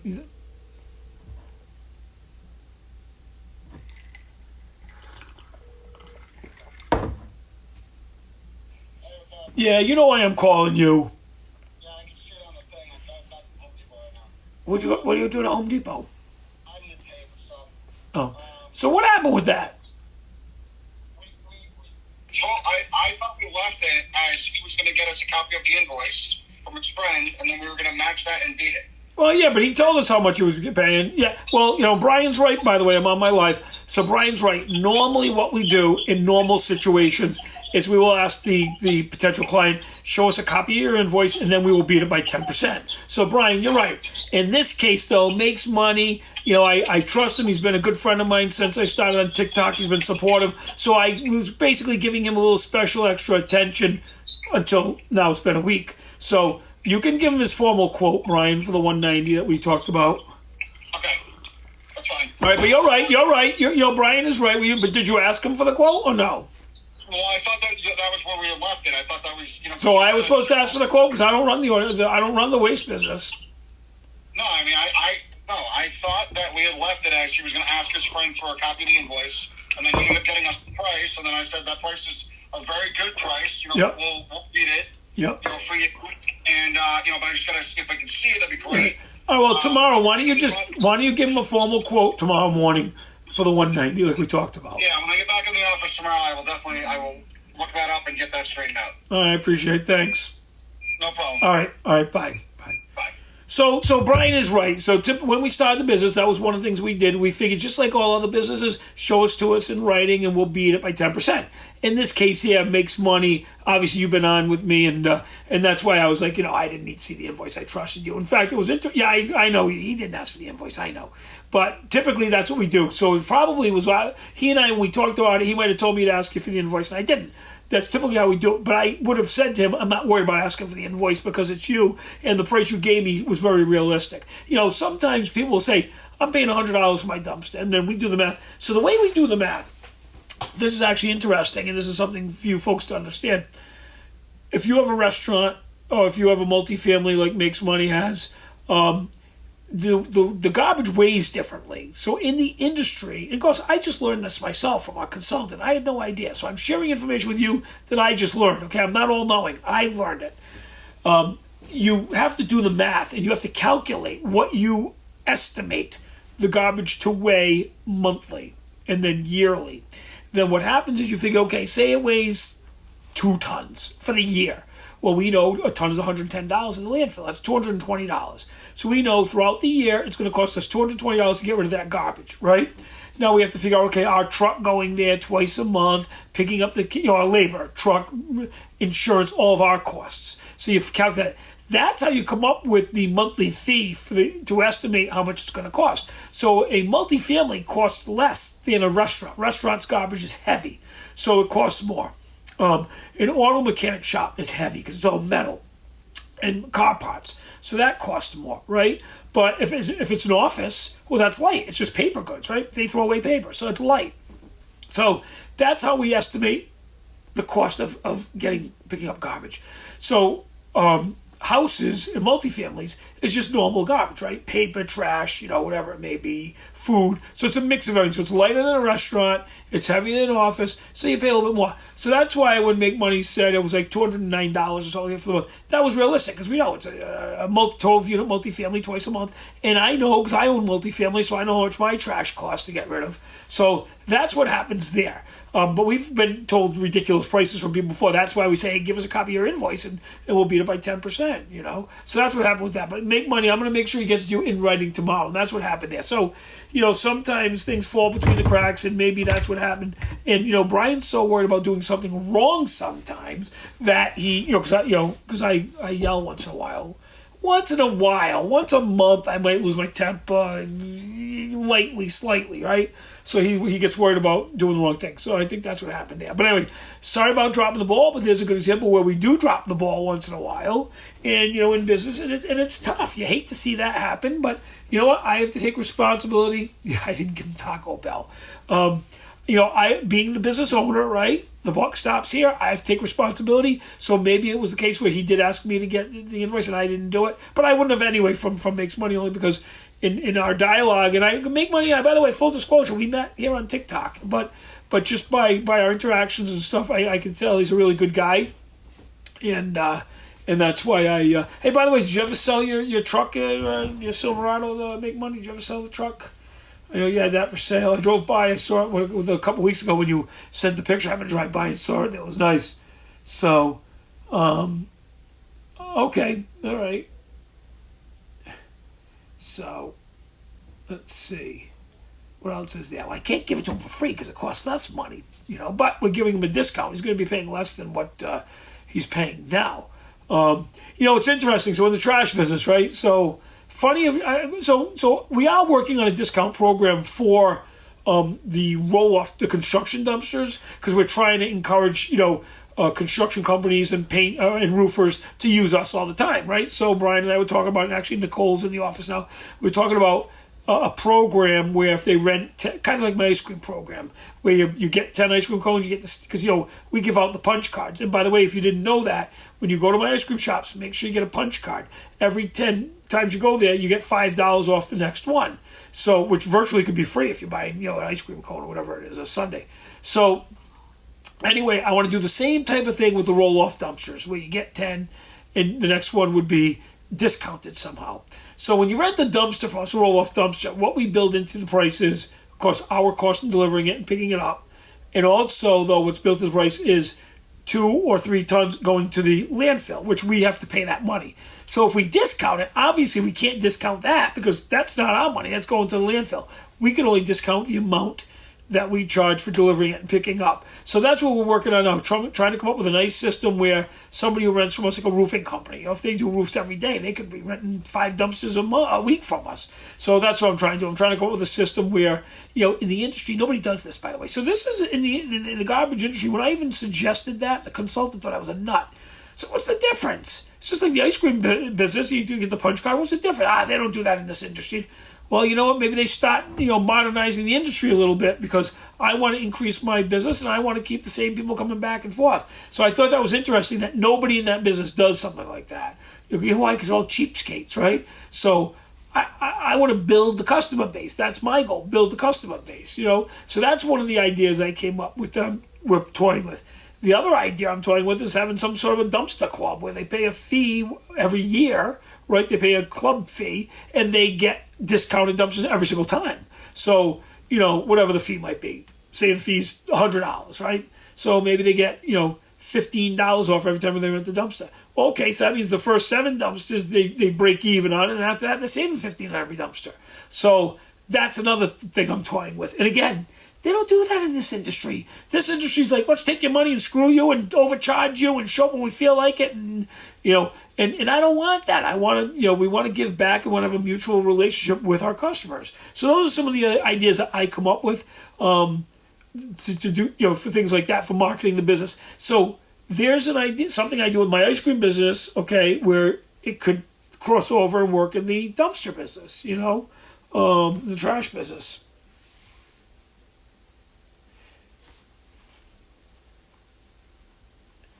How do you instill a pride of ownership in tenants for your rentals, obviously?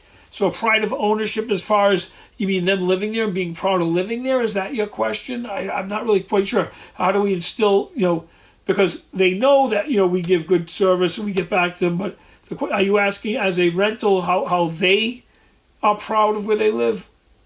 Oh, yes, gas prices are going to affect the business.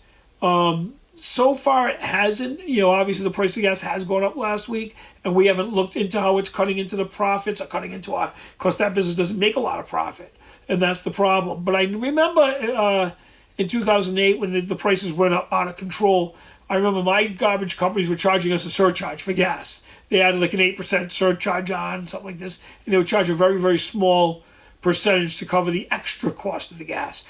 Some trash companies charge it all. You can't. Just the difference. I mean, in good faith, make money. Here's a good example. In good faith, say make money, signed a contract with us last week, and we're paying $3 a gallon for gas. And all of a sudden, gas goes up to $5 a gallon. Well, we can't make him pay the $5 a gallon because he, in good faith, signed us up. We already paid $3, so it would be the difference. That's why it should be a small percentage increase, if that even happens. I haven't thought about it. I haven't even toyed with the option yet because I'm hoping that this is short-lived. I am praying that it's short-lived. Let's see. But I hope it doesn't. It's a really good question, make money, because it really, obviously every time we turn around and we try to cut some costs and save some money here and increase business, then all of a sudden something like that happens, the gas prices go out of whack, which really sucks, it really does. Because it also affects the audiovisual business too. We drive to all the shows all over the country, so it affects that. It affects flying, because now all of a sudden now the planes are charging more money. Everything gets inflated.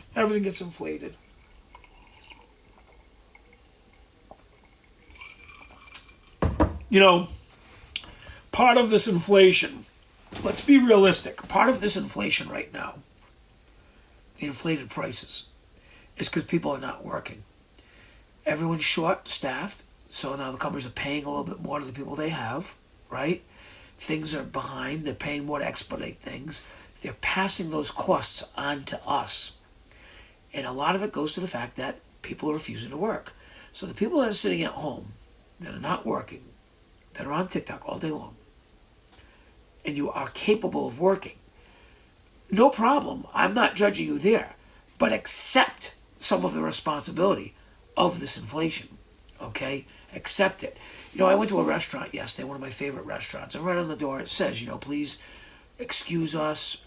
And actually, I took a picture of it because I was impressed by it. And it's Greg's restaurant, and I love Greg's, okay? I go to Greg's every Saturday for their prime rib. So I want to talk about this picture and that's why I took a picture of it, because I'm going to put the same thing on my ice cream shops. And the picture says, if I can find it, here it is. All right, so here's, just so I'm not lying, there it is, right? That was on their front door. And it says, all of America is short-staffed and being affected by supply chains. Please be kind to the staff that showed up in understanding of the altered or unavailable menu items. Please be kind to the staff that showed up. That's unbelievable they put that in writing, and it's true. I go to restaurants all the time. I eat out a lot. Monday nights I go to Mike's Kitchen. Wednesday nights the family and I go out usually to Texas Roadhouse or Chili's. Friday nights I go to Twin Oaks. Okay, so 3, and then on Saturdays we go to Greg's. So I eat out 4 times a week, right? 4 different restaurants, and they've all been affected by not having staffing, the right staffing. They've all been a little slow, but you know what? My family knows the people that showed up are working double as hard. They need the money. They're working hard. They have a good work ethic. And yeah, we're going to treat them with respect. Those people show up to do their job. We treat them with respect. So that's why that sign, when I saw it, I said, what, that's a great sign. Because, yeah, people are going out and they're being, I've seen it, short temper with the staff. You forgot this, you forgot that. Where you been? Well, they got 10 tables instead of 5. Give them a break, you asswipe. So that's the problem that I have, is that you got to realize that these people came to work that day and were working hard, So anyway. Oh, yeah, the soup at Mike's Kitchen. Well, you know what the best thing at Mike's Kitchen is? The pasta vazu on Monday nights. They only have it on Mondays. Pasta. It's a pasta and bean soup. Oh, it's unbelievable. It's unbelievable. So, but anyway, yes, that's what I get it. So let's see what else here. The pasta vazu. Yeah, Monday. It's unbelievable. So I go there every Monday at 5 o'clock. I meet a couple friends of mine there for dinner every Monday. Been doing it for a long time. But anyway, so Carissa, I don't like tacos, like homemade tacos. So Carissa has Monday night taco night instead of Tuesday night, because she knows I'm not home, so she has tacos for the kids, because I'm not really a taco person, But anyway, so, but yeah, these people show up to work, they're working hard, have respect for them. don't have patience for them. That's why when I saw that on Greg's door yesterday, I was like, that's nice. But it's unfortunate that they have to remind people to be courteous and understand that these people show up to work, But there's a lot of ignorant people out there, and, it is what it is. So, but again, it all goes to the supply chain thing, goes to the thing that people are not working, people are still at home. I don't know how people afford to still be at home. I mean, rent relief is one thing. Some, I guess, are still collecting unemployment, some people still on unemployment, but still, why don't people want to work, make some extra money, get ahead? That's an issue. When I didn't lay, my employees off, my employees stayed on, but I also made it clear to them, I will keep you working. If you request to be laid off, I'm not going to bring you back at that point, because I was like, I need the people. I needed the people. Now, yeah, I kept everybody working, and yes, did we get some PPP money? Yeah. Does everybody know what PPP money was? PPP was Payroll Protection Plan. What that was if you kept your employees working, instead of them going on unemployment, we got the money as an employer, but we had to prove to the government that we paid it out to payroll. So I didn't get the money. It went to my employees to keep them working, even when there was no income, like the audiovisual was no income. So that's what the PPP money was all about. People thought it was just gifts to the businesses. No, we didn't get it. It went to the employees. And that's what it was for, and that's what we used it for. In fact, if you didn't use it for that, you have to give it back. You have to pay it back until it becomes a loan if you didn't use it for your employees. But I use it for my employees. I want to keep them working. Yeah, no, you're right. Bob, a lot of people have this entitlement. I'm entitled to this. I'm entitled to that. But you know what, though? Entitled to what? When I'm 80 years old, laying on my deathbed, and hopefully I'll live to 80 or longer, and, my grandchildren, what did you do? Oh, I sat at home and collected unemployment my whole life, especially during the COVID, and I didn't want to work. I mean, that would be terrible. Terrible. I want to say, no, I started a business. I worked hard. I went to work every single day. Even if I didn't make money, I worked hard every day. That's what you should do. You work hard every day. So that goes to legacy. I talked about legacy the other day. What is our legacy going to be? You know what I'm saying? Maybe some people don't care what their legacy is. I do. I care what my legacy is going to be. I care what my children, my grandchildren, great-grandchildren are going to care about me. I want them to watch my videos and maybe during the day maybe learn something. Maybe the ones that were funny and they laugh, and at night they can use them as a sleep aid. I hope that their parents use them to help them put them in bed at night, and they can watch my videos and go to sleep easier. So that's my legacy, Hey, Amanda, how are you? Let's see. Yeah, some are getting money through the government. I mean, whatever government, there's so many programs out right now giving out money. It's unbelievable. It's not going to last forever. But during this time, whether it's a year or 2 years, and they're collecting the money, they're not getting ahead. They're not benefiting. They're living. They get living day to day, right? Hour by hour, day to day, week to week. But they're not getting ahead by taking the money. Don't you want to get ahead, So that's my Yeah, so some people did get bonuses. So like last week, I was talking about this last week. So last week, the state of Rhode Island gave some of the union workers that work for the state a $3,000 bonus, pandemic bonus. They worked. They showed up every day. They worked hard. Well, other people sat at home. They worked. So you know what? I'm not against that $3,000 bonus because they obviously had the option to stay home if they wanted to, but they didn't. They worked. So they get the bonus. What bothered me is when the judges who are appointed for life this job, okay, it's their job for life. They got it for life.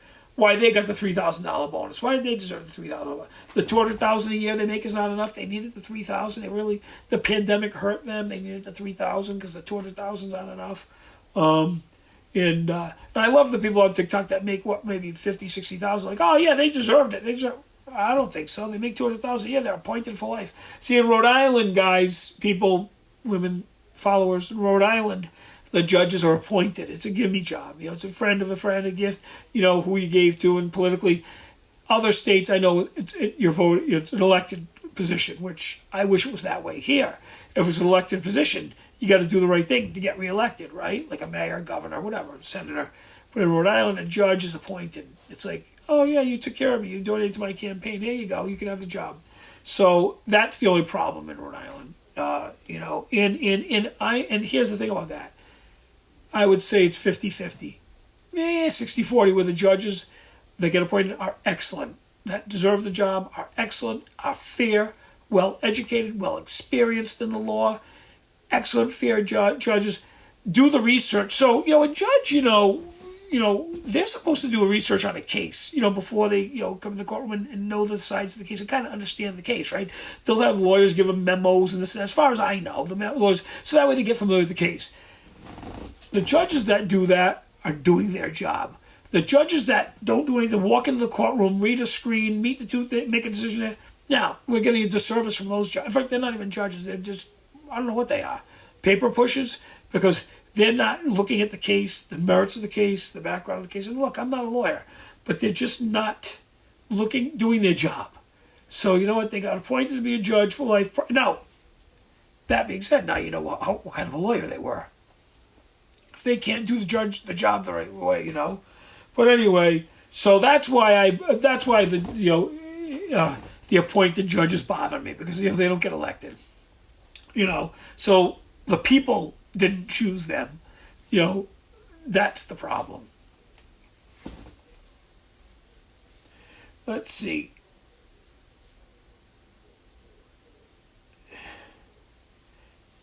So, this person saying judges and lawyers are crooks. So, again, I've talked about this. There's always a bad apple in the bunch, right? There's fantastic lawyers. My corporate lawyer is the best lawyer I ever met in my life. He's honest, he's moral, he's ethical, he's straight shooter, straightforward, he's a negotiator, he's well-spoken, he's well-educated. I can't say anything negative at all about my lawyer. He's been my lawyer for 30 years. Are there bad apples in the bunch? Yeah. I've also talked about bad lawyers, like the lawyer representing the tenants in my 39-unit building prior to me buying it. That lawyer there. He's a bad lawyer, okay? It is what it is. It's my opinion. He's a bad lawyer. He's a bad lawyer because he did his people a disservice by telling them not to talk to me and not communicate with me, because now these people, they've had the opportunity, well, the ones on the first floor had the opportunity to move back in. They chose not to. So they're not getting their whole security deposit back because they ate it up. They didn't talk to me. They didn't communicate with me. They tied up the apartments. I couldn't rent the apartments. So he's a bad lawyer. What are you going to do, right? So at the same time, too, same thing with judges, right? There's always a bad apple. A few years ago, there was a judge in Rhode Island who actually, I don't know what you call it, he got disjudged or whatever you call it. He got taken off the bench through the disciplinary committee, okay? He was doing some weird stuff. I remember watching the news. He was a district court judge. I remember the people complaining. I guess he used to sit behind the bench with his pants off and stuff, and crazy stuff I heard, right? So it was and so anyway, he did enough things to make the clerks uncomfortable, people in the courthouse uncomfortable, where they had these hearings and they finally said, "Oh, you're not a judge anymore." First time I've ever seen that happen, right? Bad apple. That doesn't mean all the judges like that, because there are great. Look, I've gone in front of judges where I've lost, but I have a lot of respect for the judge because he looked at the law, he looked at what happened. Okay, no. I'm talking about eviction court. Like maybe I filed the wrong paperwork, made a mistake in the paperwork. Well, look, if I made a mistake in the paperwork, shame on me, right? So that is a fair judge, okay? But I'm talking about judges that don't follow the law, make up their own law. Van Coogan made up his own law. He had a court order in his hand for that kid to give me my check. And Van Coogan would not have the balls, the guts to say to that kid, hand him the check. Here's a court order from Judge Leach. I have a court order. Now, look, Van Coogan has to work with Judge Leach, right? They're going to work together. Judge Leach is probably going to hear through the grapevine that Van Coogan didn't enforce his court order. Well, that can go both ways, right? So I was surprised that one judge didn't respect another judge's order. That was unbelievable. That was shocking to me. It was shocking to my lawyer. It was shocking to all the lawyers in that courtroom, okay? But in doing the research, you Google it, you Google Van Coogan, you'll see that's his MO. His MO is he never makes a decision. He's very passive. He doesn't want controversy. His courtroom. He just wants to make his $200,000 and go home. You know what I'm saying? So that's the problem with him. So, but there are other judges that, take the bull by the horns, make the tough decision. I won in court against the state. I sued the state division of taxation. I've talked about this on TikTok, and I won. That judge, who because it's a third branch of government, but who pays him, right? The state of Rhode Island, right? he ruled in my favor against the state. So, so there are great judges out there,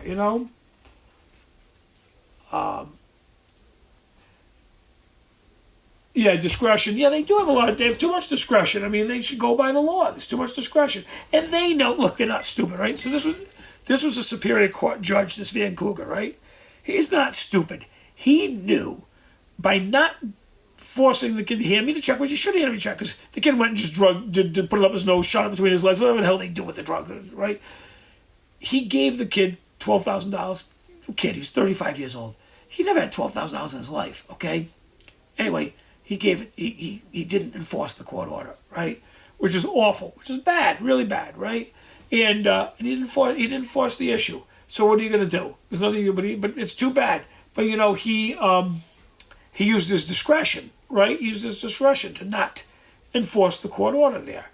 He knew, well, what's Mr. Butler going to do? Go to Supreme Court and file an appeal in Supreme Court? No, I can. I can file an appeal in Supreme Court in Rhode Island. Well, it's weird. It's not an appeal to the court order, because the court order, he's supposed to enforce it. It would be an appeal to the other court order, but I won that court order. So you can't even go to the Supreme Court, because I already got the court order. He's just not enforcing the court order. That's the problem. I got it. It's already there. It's a court order. Now, everyone keeps saying it's civil. That's not civil. So here's what happened in this case. Because the judge issued the court order, and the guy's not, he has to answer to, he'll get arrested, he gets pulled over, he'll get arrested, go to court, and they'll say, how come you're not, turn over the money? So it's a real fine line, because when you don't show up to court and it's contempt of court, that becomes criminal. That's not civil. So that's the issue with that. So he didn't show up to court the last time. But anyway, it is what it is. I'm rambling on too much about that, except for the fact that you can't judge all the judges by one bad apple, and you can't judge the police by one bad apple. You can't, the lawyers by one bad apple, because you know why? There are a lot of people that they go into the profession with the intent to do a good job and work hard, and at the end of the day go home and say, I did a good job today. And I believe most of the time police do that, lawyers do that, and judges do that. I can't believe that Van Cougar can sit right now and say, I did a good job that day. There's no way in my mind that he could sit there and say to anybody, yeah, that day when that guy owed Jeff Butler the $12,000 and stole the check, I did a good job. I really am proud of the job. He can't say it. He cannot say it. Think about it. Why? What would be his justification for saying that? Yeah, I gave the guy the $12,000. Poor thing, never had $12,000 before. And you know what? I know he really, he really likes his drugs. So I figured, hey, why not? Let him party a little bit. Is that what he's gonna say? Anyway.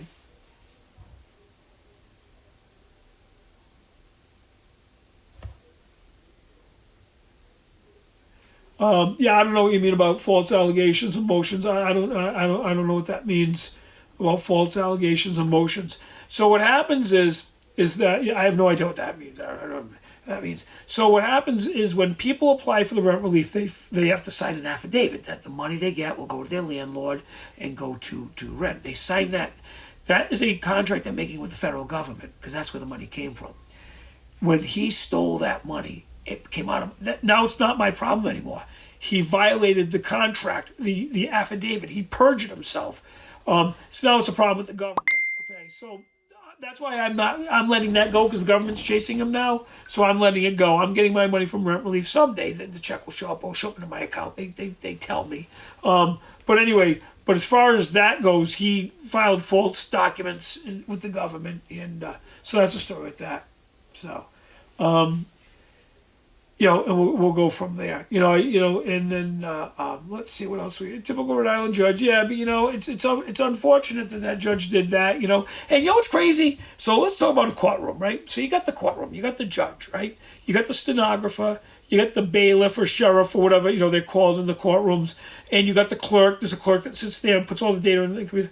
So they're with these judges every day, right? All day long with these judges every day. Think about what they think. They must form opinions on the cases, right? You wonder what they think. Of course, they can't say them. They have a fiduciary responsibility. They cannot, but I'm sure they have their own personal opinion on different cases and how the judges rule or not rule. The other thing I have a real problem with is judges used to be lawyers, right? They started as, in Rhode Island anyway. They were all lawyers. how some judges treat lawyers with disrespect. They were a lawyer there at one time. Now, I see that a lot. Well, of course, that guy that got disbarred and disjudged, whatever, he didn't get disbarred, he got disjudged a few years ago. He used to treat lawyers terrible. But even Van Coogan was rude to my lawyer, very rude to my lawyer. Didn't let him finish sentence. We went to court 3 times. Now, here's what I was talking about earlier, and I didn't really specifically talk about it. When I talk about the judge doing the research before the case, so the judges put notes on the computer, right? Look, they're hearing cases all day long. They can't remember everything. They're not, think about it. They don't have photographic memory, so they put the notes in the computer. So that way when the case comes back up again, they can review their notes, right? This judge didn't even take the time to review his own notes. And we went to court. He completely forgot what was said at the hearing 30 days before. Completely forgot, Van Coogan. Now, that's court record. If I did want to request the court records, I could request all the court records and show that on this date, here's what he said, here's what was said, and this date, here's what he said. He completely forgot what he said 30 days before. How ignorant, how misinformed he is, what a lack of respect he had for our attorney and for me and for the judicial process, for him not to take the time to read his own notes. Okay, now that to me is judicial misconduct. Think about it. He couldn't take 5 minutes to read his own notes from 30 days before. And what an ego. He comes in, it doesn't matter what I said before, this is what I say now. So that's, to me, when people do that, right, you get defensive, you get that attitude, it's like, he knew he was wrong. He knew he was wrong. So that's a bad apple, that's a bad judge, and that's too bad. Well, that's exactly right, Bob. You hit the nail on the head. What Bob was just saying is to go to Supreme Court, and I didn't take it that one step further. You have to request all the court transcripts, which costs a lot of money. I mean, hundreds of thousands, $1,500, whatever, and you have to pay a lot more money to a lawyer to go and appeal something to the Supreme Court. You're absolutely right. So you hit the nail on the head, and it's not fair. It's really not fair to now go and spend all that money, which you're not going to get back, to go and appeal this bad judge's decision. You are absolutely right. Good point. Like I said, I stopped short of saying that, but yeah, I was thinking that's one of the reasons why you don't want to appeal, because of the cost involved. It's unbelievable. So very good point. By the way, everyone that's sending me likes today, I really appreciate it. That's very nice of you, very kind of you to send me likes. Oh, Pats fan's here? All right. Hey, Pats fan. So now what happened the other day? Was it Pat's fan or was it Make Money who told me about the cryptocurrency hack that was in my account? I don't know if everybody realized a cryptocurrency hack was in my account. And Pat's fan, I thought it was Pat's fan that told me, but it might have been Make Some Money. And they had told me about it, Oh, okay, it was Make Money. All right, well, I appreciate that. So what happened was, when I looked at it, they took my name, they made a copy of my picture, and they added 2 zeros onto the end of my name to make it look like it was me on TikTok. And they tried selling this cryptocurrency crap, making it look like it was me. So I blocked that person from my account. So that's why I got rid of that person. Talking about blocking people, I got to tell you something. So I started on TikTok, about a year ago, maybe last April. And I've had to block maybe 6 people. Six bad people. I mean, you have to be bad. For me to block you, you have to be bad. If you notice the comments that I leave up there, I let people call me names, mistreatment, whatever. I could care. So think about what they must say and do for me to block them, right? So there's been like 6 people I've blocked, So that's why, I just wanted to mention that. I don't go just randomly blocking people. I like the opinions. When we had the discussion over getting vaccinated, right? I had my opinion, my employees had their opinion, and people on TikTok had their opinion. And a lot of people, weren't happy with the way I was, treating them and this and that. I left all those comments up there. I appreciate the comments. I appreciate the healthy dialogue, I like when people say, give me advice or say, hey, here's my opinion and this is why, and I listen to it. I also think it's funny that, somebody that doesn't like your opinion, they just call your name and move on, so that goes a long way. Let's see, what else do we got? Any other questions? I think I rambled on. Yeah, no, I answered this one earlier. I never have done cash for keys. I won't do cash for keys. I've never had to. In all the houses, I bought over 100 flip houses, and I've never had to do a cash for keys. And in my apartments, I've never done cash for keys. Never, ever, ever. I've given people apartments before. Hey, you want to move out of your house? I'll give you a free apartment for a month or two, whatever. But I've never had to do cash for keys. I just go through the process of the eviction, and I let it play out itself. But and I make sure they know that up front, because of course a lot of them try to do cash for keys. Well, give me $2,000, I'll move out. No, I'll give you a truck to help you move out, but I'm not going to do that. So we'll just go through the process, and then that's what I do. That's what I do. And that's how I do it. I will not do cash for keys. And it's all about the process. It's all about the process. How you deal with people, how you respect people, how you talk to people. You understand their situation. And but that's why I've never had to do cash for keys. So let's see what else was. I'm trying to see if there's anything else. I think I answered all my questions from this morning too, because there were a lot of things from this morning that comments that were made, and I was like, I'm going to talk about it in my live, but I think I've touched base on a lot of it. But I'm going to look. I'll look at my comments right now, my questions. So, yeah, okay. The cash for keys will prevent vandalism. Yeah, okay, that's fine. But there are other ways of doing it too. For instance, when I buy, the very first thing I do when I buy a flip house at an auction, if I go to an auction today or tomorrow, I buy a house, I leave a note for the property owner or whoever the resident is. Because again, you don't know if the person living in the house was the person who was foreclosed on, or if it was a tenant. You don't know. So I leave a note saying, I just purchased this house at the auction. Don't worry, I'm not kicking you out. I would like to introduce myself to you. I'd like to talk to you. I'd like to find out what your circumstances are. Were you the homeowner? Are you a tenant? Let's talk about, you staying, you leaving, transition. And I have had every single time they call us, they reach out to us and we talk to them.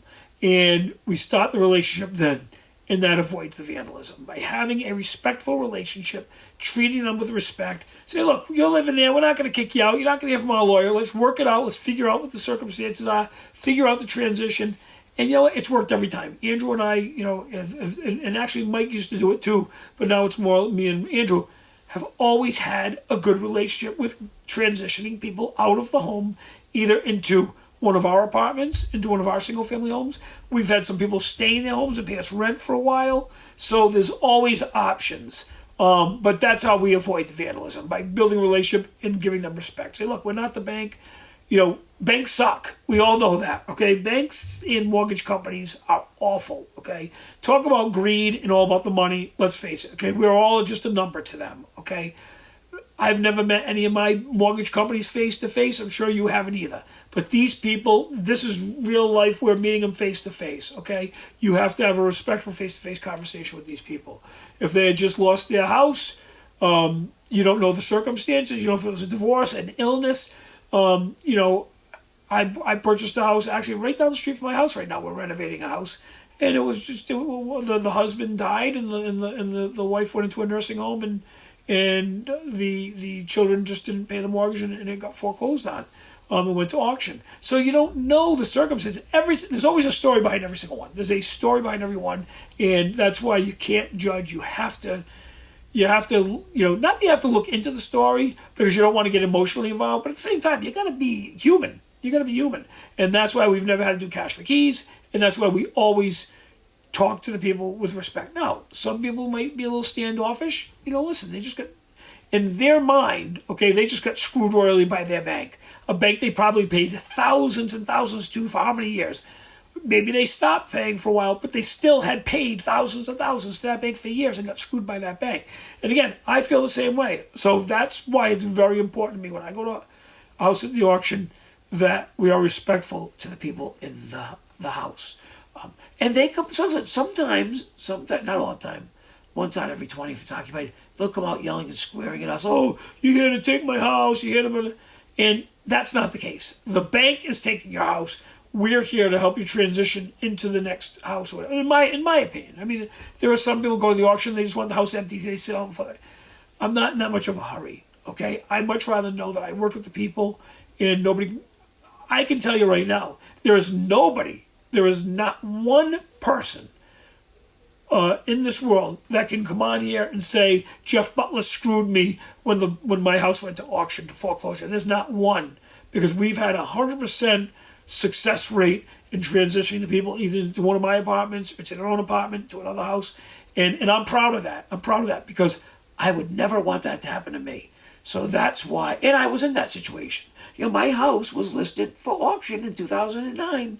It was on the auction block, and my lawyer was able to stop it because when the banking crisis happened, I fell behind on my mortgage. But I was able. He stopped it. I was able to renegotiate with the bank. See, the banks were being ordered by the judges to renegotiate with the occupier, the owner. Some of the banks weren't doing it. The judges had to make them do it. And in my case, that's what happened. The judge had to say to them, "You need to negotiate."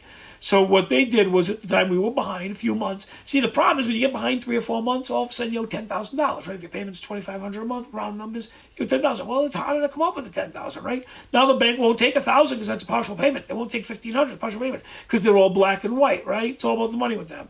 So that's why it took a judge to say, you need to renegotiate with them. I'm holding off the auction until you negotiate. So I was able to negotiate. And of course, it took a couple of years, paid them all back, everything I owed them, every single dime, late fees, everything. And pulled myself back up, paid everything, never lost anything, never lost the house in foreclosure, never went to bankruptcy. Worked hard, paid everything back, obviously rebuilt myself, rebuilt my business, rebuilt my brand, and now I'm here. So, but again, I think of that when I go to the auction and there are people in that house and I don't know their circumstances. Okay, I think of that. Nursing home in Warwick, Kelly, good question. I got to tell you something. I'm going to express today some disappointment. I have an architect and an engineer working on it, the plans. They've been busy. I took them off of that to work on my 39 unit in Cranston because they have to do the building plans for the building department in Cranston. So they've been working on that. So that delayed me a month and a half, 2 months, which disappoints me. I know they're busy. Everyone's busy and short-staffed. But I am disappointed because the plans are supposed to be getting submitted to the city for approval. And once they're approved, I can move forward on it. So I'm just a little disappointed because this is where the pandemic is affecting me. Slowing down the process. They should have been done by now, should have been moving forward by now, but that's what's happening with that. So I'm just waiting for the architect and engineer to get back on that task so we can get the plans submitted. But that's a great question, Kelly. I still have plans of making it to the 50 apartments. They're going to be beautiful apartments. The apartments are going to be high-end apartments. When I say high-end, I'm not saying they're going to be top dollar apartments. What they are is I'm doing granite, stainless steel countertops, doing little patios, little porch, little decks. They're going to be really, really nice apartments. They're going to be washers and dryers in each apartment. You helped me with my washer and dryer story, right? But those apartments are going to have washer and dryers in the apartments. But they're still going to be affordable apartments. But they're going to be really nice apartments. But that's a little disappointing that that's not done yet,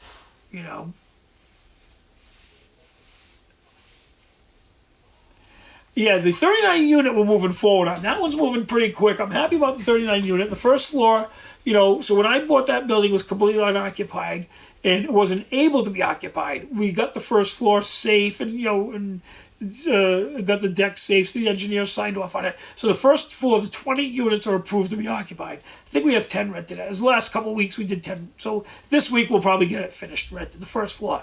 Meanwhile, the construction crew is already working on the deck on the second floor. So that one I'm excited about because we're moving quick on that one. We're actually moving a little quicker on that one than I anticipated, which is a good thing. But then, and of course, that will be good because then we can get on to the nursing home. But yeah, the 39 unit is moving right along. And so what's going to happen is I'm working my way inside out. So we're remodeling the apartments, the painters in the apartments, we're remodeling the apartments, renting the apartments. Once the apartments are rented, now we can work on the outside. I want to paint the outside. I'm rebuilding the front office space. We don't want to call it common area. But I'm working my way from the outside, from inside out on that property. So the lighting issues were all fixed over there. So the funny story on the 39 unit was when I bought it, it was pitch black outside. There was no lighting at all, no security at all. So I added lighting. So we thought, through a miscommunication, that the neighbors were complaining about the lighting over there. Well, it wasn't my building. They were complaining about another building a couple streets over, but the city, because they knew I was working on my building, thought it was my building, and they were nice about it. They go, "Hey, Jeff," a couple of neighbors complained, "Don't worry about it because you're not doing anything wrong," but they were complaining, "Your lights are too bright." So we looked at it, and I did come up with a really nice lighting scheme for the outside of the building, and like I said, we're working our way inside out, so though it is well lit right now for security, it's not the permanent lighting that's going to be there. We're putting some really nice down lighting in. In fact, it's funny. I got my idea for the downlighting there from the Cranston police station. So if any policemen around here, anybody knows the Cranston police station, I was driving down Cranston Street about a month ago, and it's a brand new building they built. I don't know, it's 10 years old, so new. And I was driving the road, and they have some really, really nice downlighting in the side of the building, the facade coming over the overhang, the soffit. They have this nice downlighting.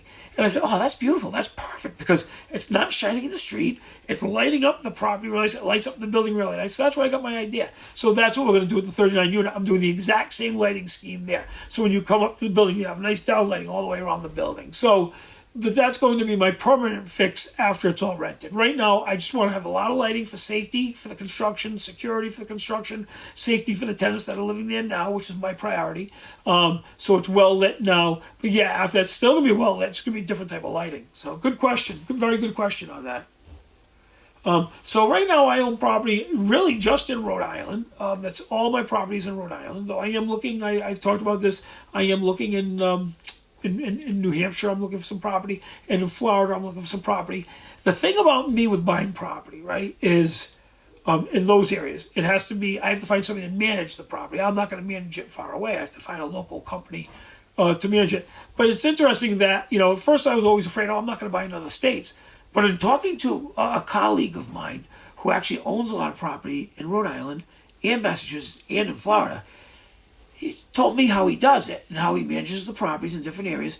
And you know what? It is manageable. It's very manageable. So now I am looking at other areas. I'm looking in different areas that obviously are really good rental areas. If I buy property, it's going to be multifamilies in those areas. So that's what I'm looking for. And you're from Nashua. Oh, there you go. Yeah. So New Hampshire, somebody from Nashua. I bought a car. I don't think it was in Nashua. I think it was Bedford. So you're not far from Bedford. I bought a little Mini Cooper. I love Mini Coopers. This goes back 7 years. I bought a Mini Cooper at Mini of Bedford, actually, which is right near Nashua. My brother actually lived in Nashua for a few years. When he got out of college, he got a job in New Hampshire. He lived in Nashua. I like Nashua because it's not far. It's easy to get to, right over the border of Massachusetts. But yeah, so high in Nashua. So vacation rentals are tough. People ask me all the time about vacation rentals. So the only vacation rental that I do, and yes, I guess the answer is yes. I have one property here in Rhode Island down in Narragansett at Scarborough Beach, and it's a 6-bedroom house in Narragansett. And during the summers, during the winter, college kids rent it. I bought it at the auction, actually. I bought it to flip it and decided to keep it a few years ago.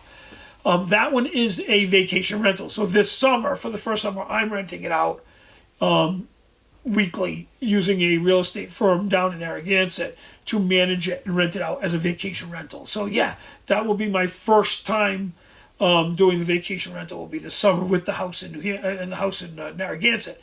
So I think it's pretty much an 11-week rental period from Memorial Day up through Labor Day, and then it'll go back to being a college rental again. But I decided to keep the house. It's a big house, obviously, 6 bedrooms, 6 bathrooms, 3-car garage. Things like 3,200 square foot house. So it's a big house. So I had bought it originally at the auction to flip it, and I said I'll keep it for now. I still have the option of flipping it, but I kept it for now, and we'll see how it works as a vacation rental. I talk about this before too. I try to stay in my purview or my comfort zone. My comfort zone obviously is around here. I was able to find 380 units within 10 miles of me to rent, own and rent. And I do commercial rentals, a few. I do multifamilies, and that's my purview. The people ask me about Airbnb. I'm not familiar with that. I don't know if I want to dabble in that. I don't know if I want to go in that. This property here in Narragansett is my first vacation rental. If it turns out to be good, then obviously, okay, in that area, maybe I would buy another one and expand that way. And if it doesn't turn out to be good, I break even or it's just a pain in the neck, then okay, now it's time for me to flip it. I have that option too. Everything's an experiment with me. I try something. If it works, I move forward with it. If it doesn't work, I move away from it. What did you do with yourself when you didn't have TikTok? I went to the casino and gambled my money away. Next question. No, actually, that is a really good question. Oh, that stupid iPad, why is that doing that?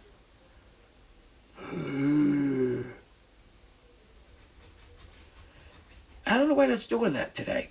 Anyway, that's a really good question. So when I didn't have TikTok, so a few things. A is I find that a few years ago, my kids were younger, spent more time together. Now they're teenagers. They don't want to be with me, right? So that gave me some free time, right? Empty nest, right? A little bit. But no, it's true. I mean, I worked a lot more before, and that's really what happened. So TikTok became therapeutic for me. I was actually overworking myself, burning myself out, seeing doctors, really burnt out. I was working harder during the pandemic up until last May than I ever worked in my life. And I got burnt out. I said, I'm going to work at home. Oh, somebody walked by me. I'm going to work from home. And I did. I started working from home last summer. I stayed home. And that's when I started doing the TikTok. So the TikTok filled in the gaps of where I used to work my ass off and I was burning myself out, which is really cool. I'm still working as hard, but I'm working more efficiently because I have great people under me. I started delegating more, started giving more responsibility to people around me, hiring more people. It freed me up. So yes, to answer your question, I was just working more. I'm working less now, and this is therapy for me. And I do enjoy going to the casino as well. But yeah, this is therapy for me. The casino used to be therapy. So I've talked about that before. I love blackjack. It's my favorite game. I love going.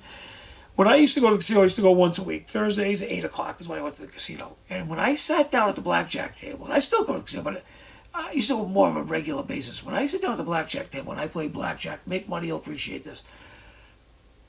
Everything leaves my mind. I don't think about ice cream. I don't think about trash. I don't think about anything.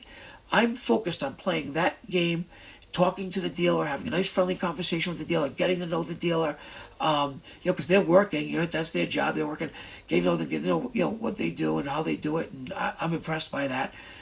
And my mind was focused on the game, so it was therapy for me. It's like going to a psychologist and talking about my problems, but in there it's the opposite, right? Not talking about anything. I'm focused, and I would leave there completely like, I'm rejuvenated. I am completely rejuvenated. Whether I won or lost, it didn't matter. I went there for fun. I went there to play and have a good time. Do I win? Yeah. Do I lose? Yeah. In my head, I will say yes. Okay. I keep track of my winnings. I am slightly ahead. I play very well. I know the rules 100%. I'm being cocky because I do play blackjack really well. If you notice, I'm not cocky about a few things, but that I'm very cocky about. I learned the basic strategy years ago, and that's the only way I play, and I am ahead. That being said, so I do that. I enjoy that. That's one of my guilty pleasures. And of course, TikTok is another guilty pleasure that takes time, which I'm not working. If I wasn't on TikTok right now, I would. I'd go to the office. I'd be working. So that's why I do TikTok. Yeah. It's true. It is cheaper than therapy. That's true, So, yeah, you're right. So if I go to the casino, I'll have TikTok on the brain. Did I answer that question? How about that troll that insulted me? And then I get distracted and I make the wrong move, right? So that's funny. Do you run into issues with college kids? So are you talking about issues at the ice cream shops? Which issues are you talking about? I mean, I'd be glad to answer those questions, what issues I run into, because I do run into issues with the staff and stuff.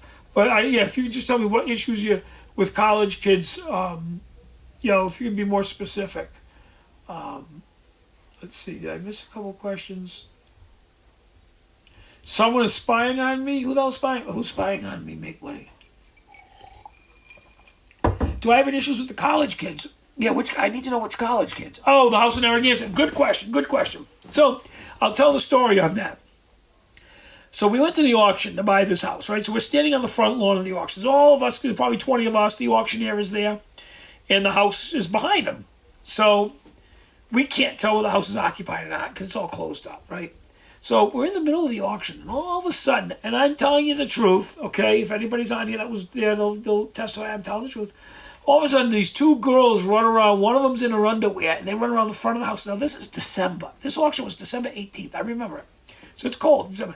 Run around their underwear, and they open up a window on the side of the house, and one girl's lifting the other girl up into the window. So they yell over us, "Oh, don't mind us. We just locked ourselves out. Sorry." They had no idea what was going on. They didn't even know it was an auction. They just saw us all standing there. They're college girls, right? Anyway, so the auction proceeds. We all laugh, and we finish the auction. So I'm there with one of the real estate agents, Brendan, and Andrew was there. So we go up to the door, we knock on the door, and the girl answers, and we introduce ourselves, and we just won the house of the auction. And she goes, oh, what does that mean? They're all nervous. Don't worry about anything. Don't worry about anything. Now, these are all college. They were all seniors at URI. So, look, have your parents call us, and, we'll explain everything to them. So Andrew talked to the parents. Because, a lot of the parents, they signed the lease for the year. It's January. At the auction, technically, the lease is null and void. It goes out the window at the auction. But why would I want that? I got 5 girls living in the house paying rent. Why would I want to kick them out, right? So that's the first thing that we tell them. No, stay. But instead of paying your rent to the previous owner, you'll pay it to us. So that's exactly what happened. They stayed through May. In fact, they graduated, and we had no plans on renting the house out for the summer. It needed a little bit of renovation, needed some repairs. The deck, the girls had a huge party before we bought it in November, and the whole deck collapsed in the back, so we had to rebuild the deck. But anyway, they ended up renting it till July. They stayed till July, a couple extra months. And we rented them. Then they moved out, and then we renovated it, and then we rented it this year to some college boys. And I got to tell you, I went there a few weeks ago. Oh, the heat wasn't working, so I took a ride with Dwayne down there, check out the heat. I had never met the college guys that live there, so I wanted to meet them. And for the most part, the place was in good condition. But a typical college house. We went into so this house is a huge basement. It's a big house, right? So the basement's probably 2,200 square feet. Big open space, 10-foot high ceilings. Perfect beer pong place, right? Perfect, right? So of course we go down there, and that's what it's set up for, And the kids were all nervous. Say, look, you keep it in the basement. You keep everything good. You don't have the police here. So in Narragansett, they're very strict about parties. So if there's a college party, the police get called. They put this big orange sticker on the front door of the house, and it has to stay there. It's a $500 fine, and it stays there. And if there's another one, the landlord has to keep paying. If the kids pay the fine if they get it. The girls had one from when the deck broke down. So we bought the house that day. There was one of those big orange stickers on the front of the house. Because when they moved out, we were able to remove the sticker. So these kids have been really good. The guys that we have in there are really good. The house is desirable because of the view of the water, the view of the ocean. It's right there. I mean, you literally walk in the backyard, you're at the ocean. And we already rented it for next September. We already have a group of college kids already signed a lease, gave us the deposit for next year. So we've been good so far with the college kids. To answer your question there, that's why I'm not opposed to doing more of those. So that was the answer about the college kids. Let's see, what other question? I'm always correcting issue college students because for me. I am always correcting issues college students cause for me. Oh, they're causing you problems, you're always correct. Yeah, no, we haven't had any I gotta say, knock on wood somewhere here. Here it is now, March. They've been in there since the end of August, beginning of September. These guys have been really good. They've been really good. So I can't complain about them at all. And hopefully the group that comes in next year will be just as good. And it's word of mouth, by the way. These guys called us up because the girls, I guess they were visiting the girls and saw the place and wanted to rent it. Then the guys that are coming in September, same thing, renting it. And so now we've been lucky there. So that's why I kept the house, because it's a really nice house. It's a really nice house. I paid at the auction, just to give you an idea. So it was one of the most expensive ones I ever bought at the auction. I paid $600 for it at the auction. So I paid $600 for the auction. The girls rented it back. They had paid me $30,000 for the 6 months they were there. So that means I really only paid $570, right? And then the house next door is on the market right now for like $1.5 million. I just refinanced mine to put it into a regular mortgage, and it appraised at 1.2. So I mean, I got a good deal on it. Obviously, in 2 years I could sell it and double my money. But I'm keeping it right now. We'll see what happens. I'm sure someday my kids will probably just sell it.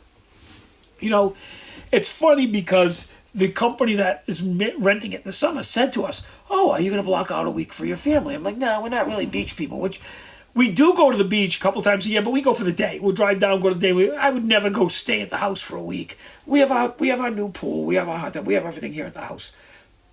So why would we do that? But it's funny because they asked us, "Would you like us to block out a week for you?" We're like, "Nah, we don't need it." Wow, toilets, disposal clogs, broke your shower valve, saving. Yeah, no, so we can, obviously that sounds like you've had a lot of problem with college students. we get a good security deposit from them, number one. Obviously, they're going to do damage. So when I did go there that day, there were a couple of broken things, but I was like, oh, wear and tear in my mind. I mean, one of the cellar stairs was broken, but I looked at it. It was built out of particle board. Why would they use it for cellar stairs? So I can't even blame the kids for that. So we have our carpenters going to put all brand new stair treads in, right? But that's because of poor craftsmanship in the beginning. It had nothing to do with the kids. But it's funny. It's funny.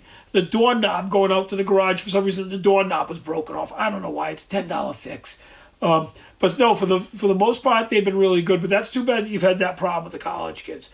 One of the things I found is at the beginning we were doing weekly stop-ins and inspections. Hey, I want to check it out. And I think that got them to realize, hey, you know what? We can't really fool around much. So they were good. The other thing I find is that they respect, these particular kids are really respecting the house. It's a beautiful house. I think they respect the fact that it's a showpiece. So this house was really, really, it's probably the nicest one on the street in the neighborhood. So it's a showpiece. So they want to show it to their friends. Hey, look at the house we rented, right? So they're proud of it.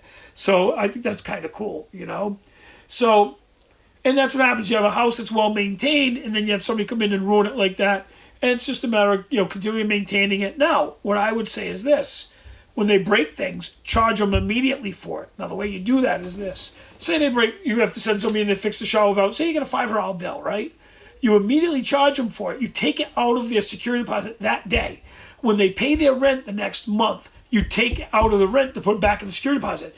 That means they have to pay you the $500 in the rent, or the rent is late, and then they have late fees. So that's how we handle it. I know people do it differently, but again, we stay on top of it. So that will stop them from doing damage, because if they know all of a sudden they're late with their rent, we have the parents co-sign the leases, so that way the last thing they want them to do is let their parents know what happened. So we always have the parents co-sign the leases. But yeah, it sucks when they destroy the place. It really does. Hey, Dover, New Hampshire, how you doing? How's it going? So, but yeah, that's too bad that they.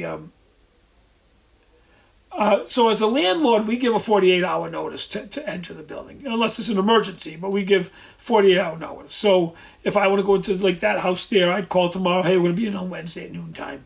So we give a 48-hour notice. But again, it's one of those things where, like I said, we charge security deposit. The parents co-sign the lease. And of course, the kids don't want the parents to know that the kids are partying or breaking things and this and that. So if we charge them, they pay it right away. They've been really good. But you know what though? I think we've been lucky too, because I hear the nightmare stories like what you just talked about. You got a really nice house, you rent it out, the kids have a big party. Well, prior to me owning that house, the deck. I mean, the deck's a huge deck. So the deck's it's 18 by 36. 18 off the building, 36 wide. So it's a big deck, right? And it's only 2 feet off the ground. Thank God. They had too many people on it. The thing collapsed, pulled right off the ledger board, pulled right off the house, collapsed right into. So they just fell 2 feet, right? So the police come, they clear out the party, put the sticker on the house. Can't have any more parties. I buy the house at the auction with a collapsed deck. So we roped it off and blocked it off so the girls couldn't get to it. And then once I closed on the house, we started renovating it. We rebuilt the whole deck. New ledger board, new deck, came out beautiful. So that's what you got to do. So. Exactly. Well, that's the other two. You get the wealthy kids, and that's what happens because they never had to pay for anything, and the parents pay for everything for them, and Now, I will tell you something. I had to rebuild your deck too. See, Hold on 1 second. I hear the dogs barking. So hold on 1 second. Take a break.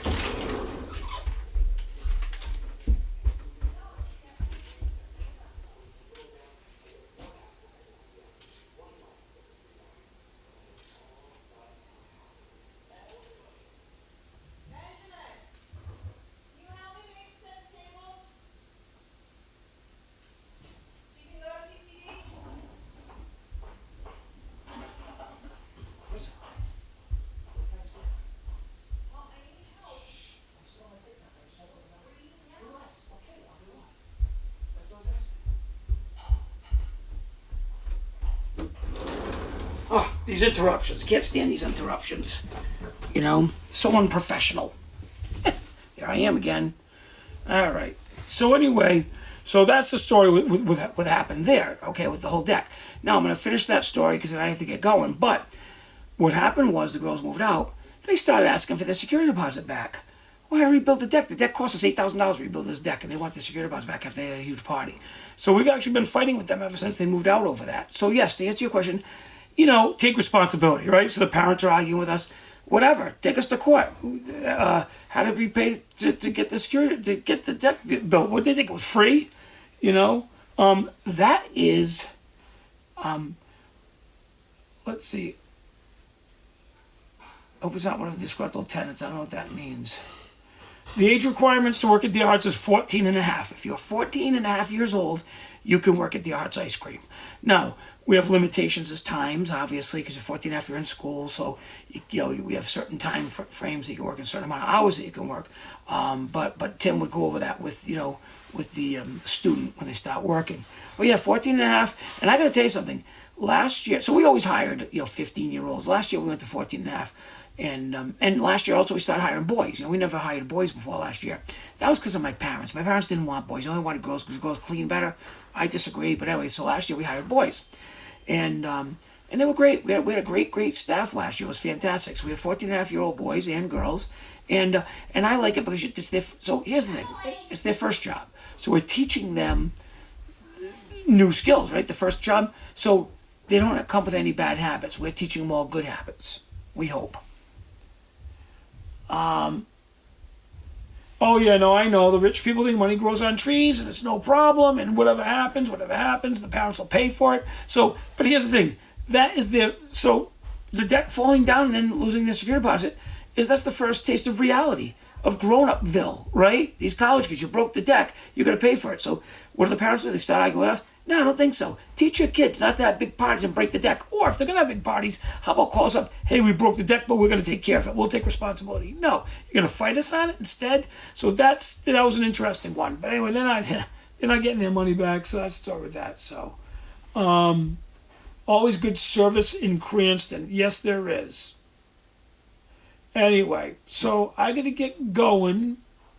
Just want to make sure I answered all the questions. But yeah. So that was the story with that. That was all the story with that. So, but yeah, I appreciate, let's see, it's been 2 hours. It's amazing how time flies too. It's been over 2 hours. I started at 2 o'clock. But I am going to do, a couple of interesting lives I'm going to do this week. So Thursday night, I'm hosting. They asked me to host a Zoom bingo fundraiser for Special Olympics Rhode Island. So they're going to have a big Zoom bingo going.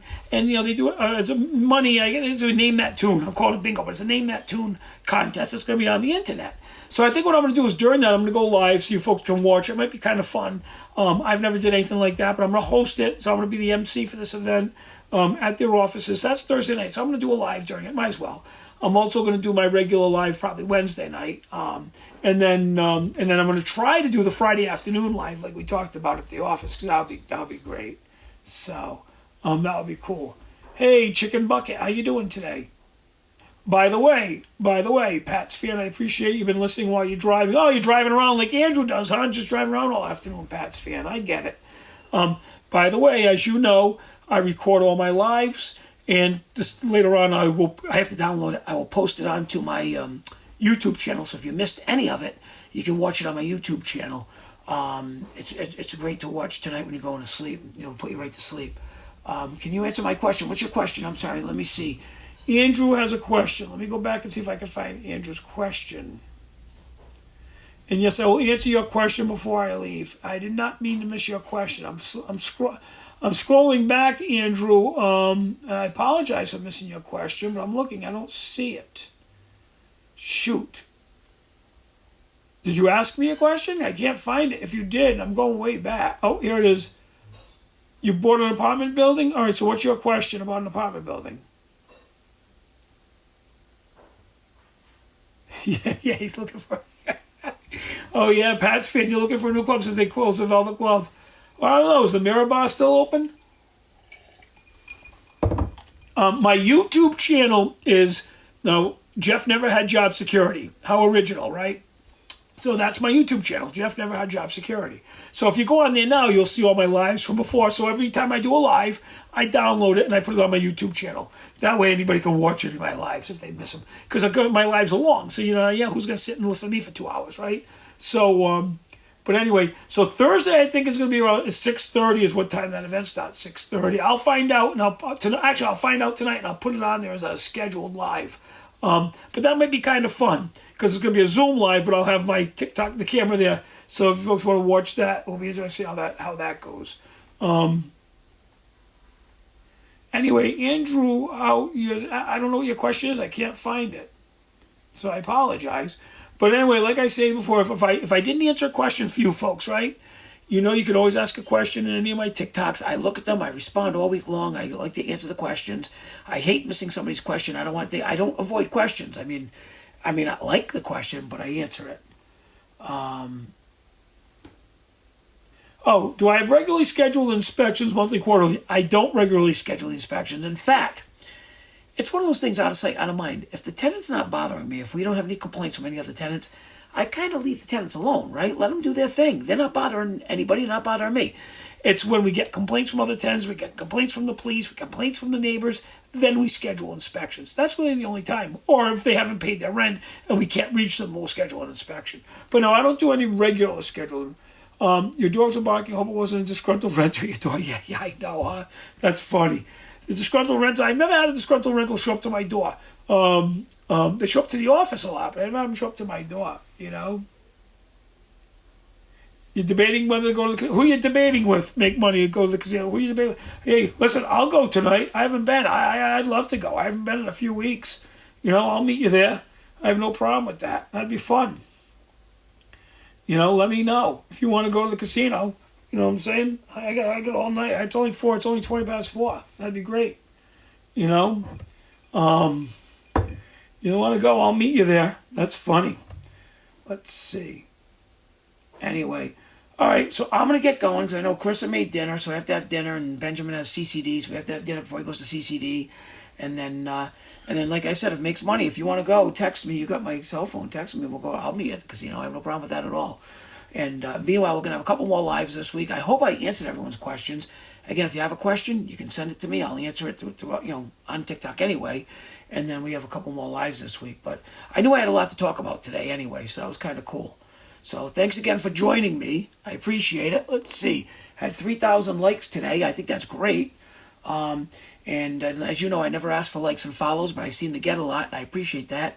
So if you want to tell people and suggest to people to like and follow me, that's great, because I'll never ask you for a like or follow. And we'll go from there. All right, so everybody have a good night. Oops, I just bumped my iPad. And I will talk to you